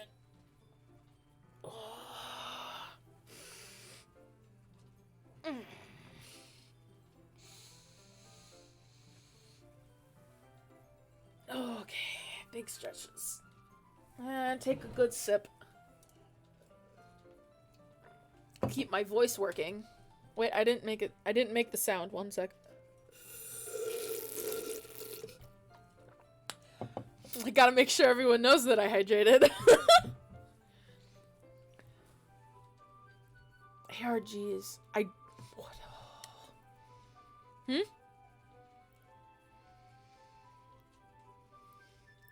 One sec.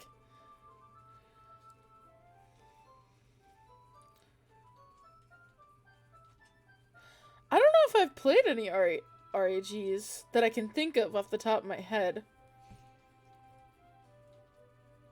I can't like think of any specific ARGs off the top of my head. It's been a while.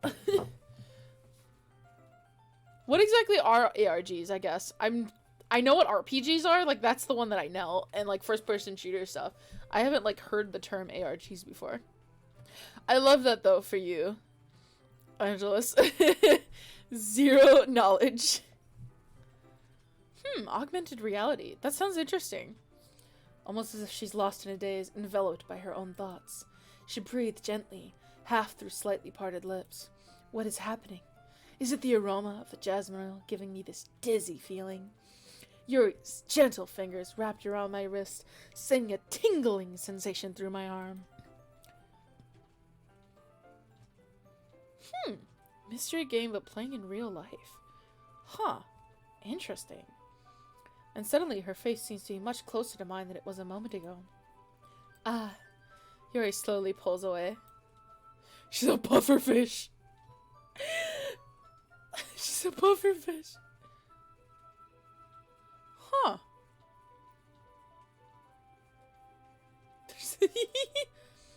been feeling a little lightheaded today. I didn't mean to space out. It's fine. I have not ever played an augmented reality game, but it sounds interesting. I'd be interested in it. It sounds whack. Funky. The moment is over as soon as it began. Yuri picks up her brush again, but her movements seem clumsier, and she's unable to focus. I remain silent, forced to ignore the event that just transpired. I hesitantly retrieve my own brush and continue following Yuri's example. Well, that should do it. Finish filling the night sky with white dots that look like stars. Looking at the banner as a whole, it's very pretty and natural looking. I think it came out better than expected. I'm really happy with the results. Yeah, me too. Are you gonna add the lettering now? Not yet. It needs to dry first, that's true. But won't that take a while? Huh. Cool. Interesting. Well, perhaps it would be best to leave it here, then have you bring it in the morning. I can do the lettering in the classroom before the event starts. Is that okay? That's totally fine. Wonderful. In that case, I don't think there's anything more for us to do here. Whew. Haha. You say that you're glad it's over. Was I wrong to assume you were at least enjoying yourself a bit? Ah, no, it's not that. I'm just glad we managed to get everything done. I see. I am too. I was a little concerned about time. I need to start making dinner soon. Ah, so you don't have any time left? I was secretly hoping we could have some extra time after finishing the work. Well, Yuri thinks to herself, I think it'd be too irresponsible for me to wait much longer. I'm sorry. I was hoping there'd be more time as well. It's probably my fault. Sorry for being such a slow worker. No, it's not your fault at all. And the important thing is we got everything done, right? Yeah. So, it shouldn't be a disappointed or anything. Gathering all her things, Yuri seems to look a little downcast. I understand why. It sounded like she rarely gets the opportunity to spend time with friends in a relaxed environment. But that doesn't mean this is the last time it can happen. Once Yuri packs up, I walk her to the front door. Thank you very much for having me today. No problem. I'm glad I was able to help. Just let me know if there's anything else you need me to bring tomorrow. I will. Well then. Yuri fidgets. I guess I'll see you tomorrow. Wait. Kind of say that without thinking. About today. It's fine that we didn't have as much time as we wanted, because we can do this again. Whenever you want. You can come over and we can go out somewhere. Ah, I forgot you don't like going out much. As I stumble over my words, Yuri simply smiles bashfully. Anyway, you know what I'm trying to say, so... You're very thoughtful, Corvo. Yuri takes a step closer to me, then briefly squeezes my hand.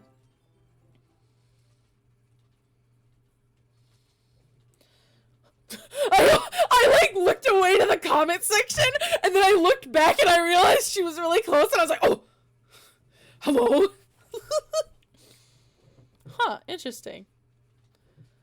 Digital stuff inside the game, looking for hints embedded. Huh. Interesting. I don't think I'd have, the brain power for my brain to want to, do all those things. I'd be like, where's the thing? I just want the answer. I love mysteries, but I only do so much. I mean, of course, we've been playing Nancy Drew lately, so I can't say I don't like mysteries. I do love mysteries a lot. I kind of like that about you. Well, how am I supposed to respond to that? I don't even get chances. Yuri suddenly pulls back. Sayori? Eh? Hi, Corvo. Sayori. No, we weren't. It's okay, Corvo. I just stopped by to say hi. Well, it's nice to see you. I'm sorry, but I'm already on my way to leave. Oh, really? That's too bad. I'm sorry, but we'll all be together at the festival tomorrow, so that's fine. Of course, Sayori beams. Alright, so I'll see you tomorrow. Clearly embarrassed, Yuri hurries off.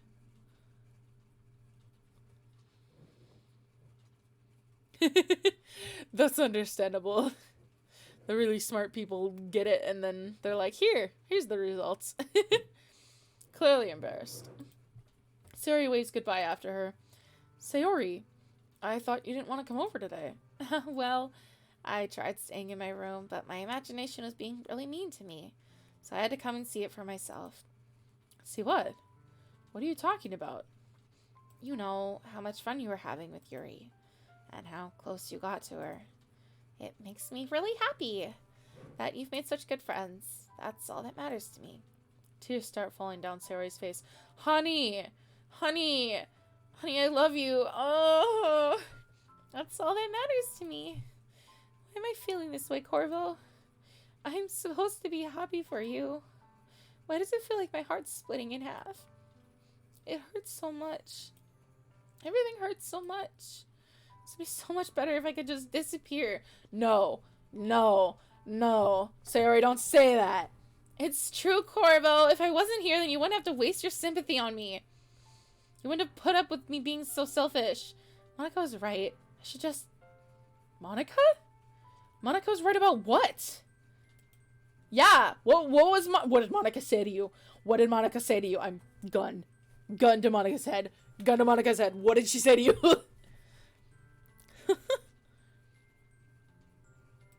Sorry, what I said before is true. I'm not gonna let this continue. Caring about you like this isn't the burden your mind is making it out to be. It's something that makes me happy. It's something that I wouldn't trade for anything else. So even if it takes an entire lifetime, I'm gonna be by your side until you don't feel any more pain. But... Sayori looks away. I put a hand on her shoulder to reassure her. I'm scared, Corvo. I'm really scared. What are you scared of, Sayori? I'm scared that I might like you more than you like me. Sayori? It's true, isn't it? I was weak and started to like you too much. I did this to myself. I like you. I like you, Sayori. Shh, shh, shh, shh, shh, shh. I'm patting your head. Pap, pap, pap, pap, pap, pap, pap, right on your top of your head. I love you. Corvo, I like you so much that I want to die. Oh, okay. That's how I feel, and that's enough, Sayori. I don't want you to hurt anymore. I slide my hand down Sayori's arm and squeeze her hand in my own. Do you remember how I said I always know what's best for you? Do you still believe me? Wordlessly, Sayori nods. Even if you don't understand all your own feelings, I know that you need what you need most right now. And that's what I'm going to give you. Oh. I'm saving. Oh, I don't like this. Okay, she's... I feel like she's not gonna like me saying I love you. But also, she likes me more. So, fuck it. I love you. Those are my true feelings. So, there's no way you could like me more than I like you.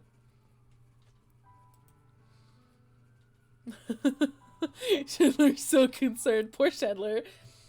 I should have realized it sooner. But spending time with everyone at the club, making new friends, and having fun with you every day, it helped me realize that you truly are the most important person to me. And that's why I'll accept any of your burdens. As long as you continue to like this every day. With you by my side, then I know we'll both be happy. Corvo. Suddenly, Sayori wraps her arms tight around me. Corvo, is this really okay? Yeah. Yeah. I hold Sayori in my arms and pull her closer. You'll never have to let go of me again. I love you, Corvo. I want to be with you forever. Me too. I feel Sayori's grip around me weaken a little bit. What is this? Sayori? I'm supposed to be happy right now. I always thought this would be the happiest moment for me. But why? Even now, why don't the rain clouds go away? Because you have depression and you have to work through it. Depression is not something that solves in one go. They're not going away at all, Corvo. It's okay, Sayori. It might take some time for things to get better again. But no matter how long it takes, I'll be there every step of the way. That's all that matters right now. Oh, okay. I trust you. I love you, baby. I pat your head.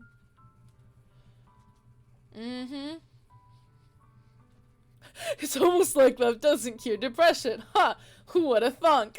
Yeah! Sarah and I slowly release each other. So, I guess that makes the festival tomorrow our first date, huh? What are you saying? I don't want to think about these things, you know? I want everything to be the same as it's always been. Even if we really are a couple. I don't know if I could handle anything more right now. It's really new and scary to me. I understand. We'll go at whatever pace suits you best. That's good. We're doing good. Good of us. Hey, Corvo. Siri gazes at me once again, smiling sadly. Even if I get really, really sad, this is the best thing for me, right? Huh? I don't really understand what Sari means by that. Are you saying this is making you feel sad, Sari?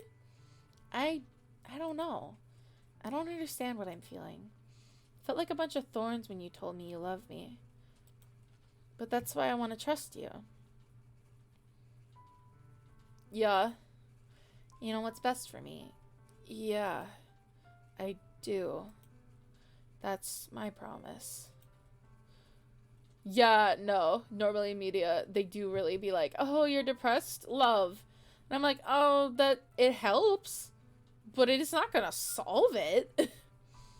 I say that, but in reality, I've never felt more uncertain when it comes to Sayori. I know that I love her and she loves me, but I'm having so much trouble understanding Sayori's feelings as it is she is.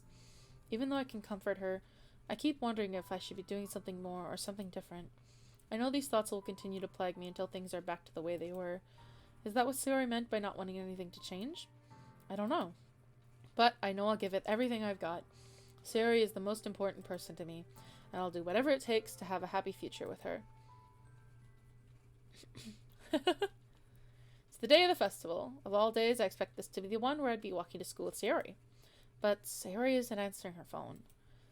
Oh, I don't like that. I consider going to her house to wake her up, but decide that's a little too much. Meanwhile, the preparations for the event should be nearly complete. The banner Yuri and I painted is dry. I gently roll it up to take it with me.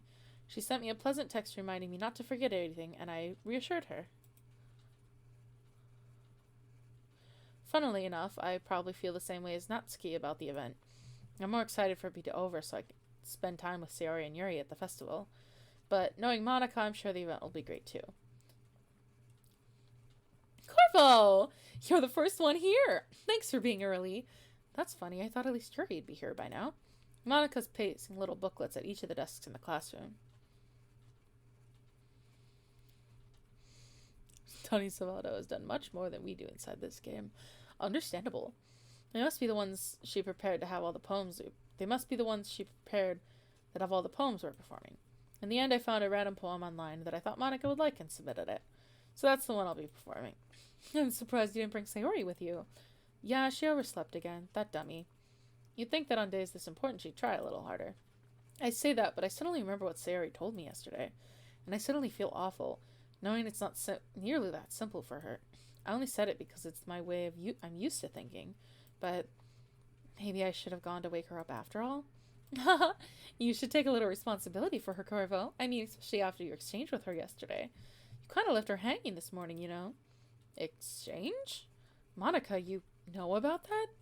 Of course I do. I'm the club president after all. But I stammer, embarrassed. Did Sarah really tell her about it that quickly? That we're a couple now? You might want to have your game files open just in case. Oh, didn't really plan on bringing it up with anyone yet. Jeez. You don't know the full story at all, so don't worry. I probably know a lot more than you think. Monica's being friendly as usual, but for some reason I felt a chill down my spine after hearing that. Hey, do you want to check out the pamphlets? They came out really nice. Yeah, sure. I grabbed one of the pamphlets laid out on the desks. Oh yeah, they really did. Something like this will definitely help people take the club more seriously. Yeah, I thought so too. I flipped through the pages. Each member's poem is neatly printed on its own page, giving it an almost professional feel. I recognize Natsuki and Yuri's poems from the ones they performed during our practice. What's this? I flipped to Sayori's poem. It's different than the one she practiced. It's one that I haven't read before. Ah! Get out of my head. I do what I know is best for you. Before I listen to everything she said to me, before I show you how much I love you, before I finish writing this poem. Bad! Ah. What is this? Reading the poem, I get a pit in my stomach. Corvo? What's wrong? Nothing. This poem feels completely different from everything else Sayori's written. But more than that, I changed my mind. I'm gonna go get Sayori, so... Yeah, something's messing with her head. Well, alright. Try not to take too long, okay? I don't trust anything. I don't trust you, Monica. Don't strain yourself. Monica calls that out after me. I quicken my pace. Yeah, no, I don't think it's just depression either. I think Monica's a little bitch. What was I thinking? I should have tried a little bit harder for Sayori. It's not a big deal to at least wait for her, help her wake up. Even the simple gesture of walking to school makes her really happy. Besides, I told her yesterday that things will be the same as they always have been. That's what she needs. That's what I want to give her. I reach Sayori's house and knock on the door. I don't expect an answer since she's not picking up her phone either.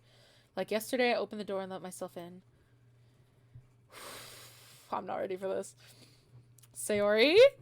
She really is a heavy sleeper. I swallow. I can't believe I ended up doing this after all. Waking her up in her own house. She's a bit more than just a little bitch. Great. That really is something that a boyfriend would do, isn't it? In any case, it just feels right. Outside Sayori's room, I knock on her door. Sayori? Wake up, dummy. There's no response. I really didn't want to have to enter her room like this. Isn't it kind of a breach of privacy? She really leaves me no choice. I gently open the door. Ooh!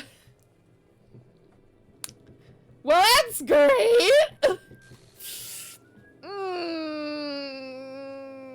Sayori! Exception has occurred. Uh-oh, there go the game files! What the hell? What the hell? Is this a nightmare? It has to be! This isn't real! There's no way this can be real. Sayori wouldn't do this. Everything was normal up until a few days ago. That's why I can't believe what my own eyes are showing me. I suppressed the urge to vomit. Just yesterday, I told Sayori I would be there for her. I told her I know what's best and that everything will be okay. Then why? Why would she do this? How could I be so helpless? What did I do wrong? Confessing to her. I shouldn't have confessed to her. That's not what Sayori needed at all. She even told me how painful it was for others to care about her, and why did I confess to her and make her feel even worse? Why was I so selfish? This is my fault! My swarming thoughts keep telling me everything I could have done to prevent this. If I just spent more time with her, walked her to school, and remained friends with her like it had always been, then I could have prevented this. I know I could have prevented this. Screw the literature club. Screw the festival. I just lost my best friend. Someone I grew up with. She's gone forever now. Nothing I can do to bring her back. This isn't some game where I can reset and try something different. Oh, but it is. I had only one chance and I wasn't careful enough. And now I'll carry this guilt with me until I die. Nothing in my life is worth more than hers. But I still couldn't do what she needed from me. And now I can never take it back. Never, never, never, never, never. This is where it gets fun. And oh.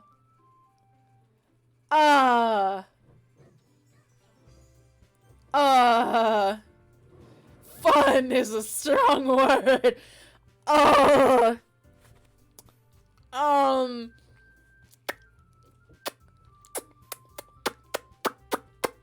Sayori? Sayori? Sayori, my beloved, Sayori has been deleted from the game. Sayori, my beloved, there she goes. Gone now.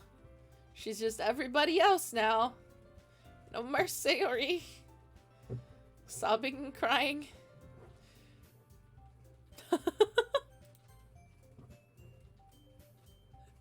Good thing I can do that.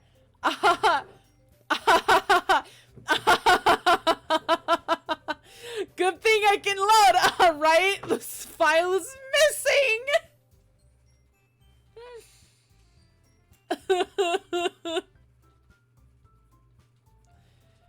Woo. Okay. Well. Oh my god.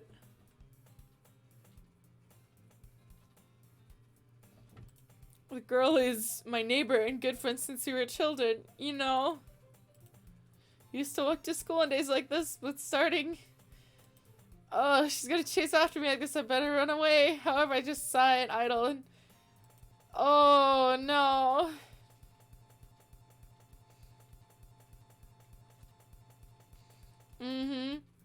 It's an ordinary school day like any other. Mornings are usually the worst, being surrounded by couples and friend groups walking to school together. Meanwhile, I've always walked to school alone. I always tell myself it's about time I meet some girls or something like that, but I have no motivation to join any clubs. I'm perfectly content just getting by on average while spending my free time on games and anime. There's always the anime club, but it's not like there'd be any girls in it anyways. Great. The school day is as ordinary as ever. It's over before I know it. After I pack up my things, I stare blankly at the wall, looking for an ounce of motivation. Clubs. There really aren't any that interest me. Besides, most of them would probably be way too demanding for me to deal with. I guess I have no choice but to start with the anime club. Corvo? Monica? Oh my goodness, I totally didn't expect to see you here. It's been a while, right? Yeah, it has. Monica smiles sweetly. We do know each other well. We rarely talked, but we were in the same class last year. Monica was probably the most popular girl in class. Smart, beautiful, athletic. Basically completely out of my league. So having her smile at me genuinely feels a little... What did you come in here for anyway? Oh, I've just been looking for some supplies to use for my club. Do you know if there's any construction paper in here? Or markers? I guess you could check the closet. You're in the debate club, right? About that. I actually quit the debate club. Really? You quit? Yeah. To be honest, I didn't really handle the politics around the major clubs. It feels like nothing but arguing about budgets and publicity and how to prepare for events. I'd much rather take something I personally enjoy and make something special out of it. In that case, what club did you decide to join? Actually, I'm starting a new one. A literature club.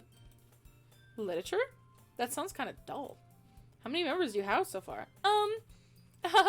It's kind of embarrassing, but there are only 3 of us so far. It's really hard to find new members for something that sounds so boring. Well, I can see that.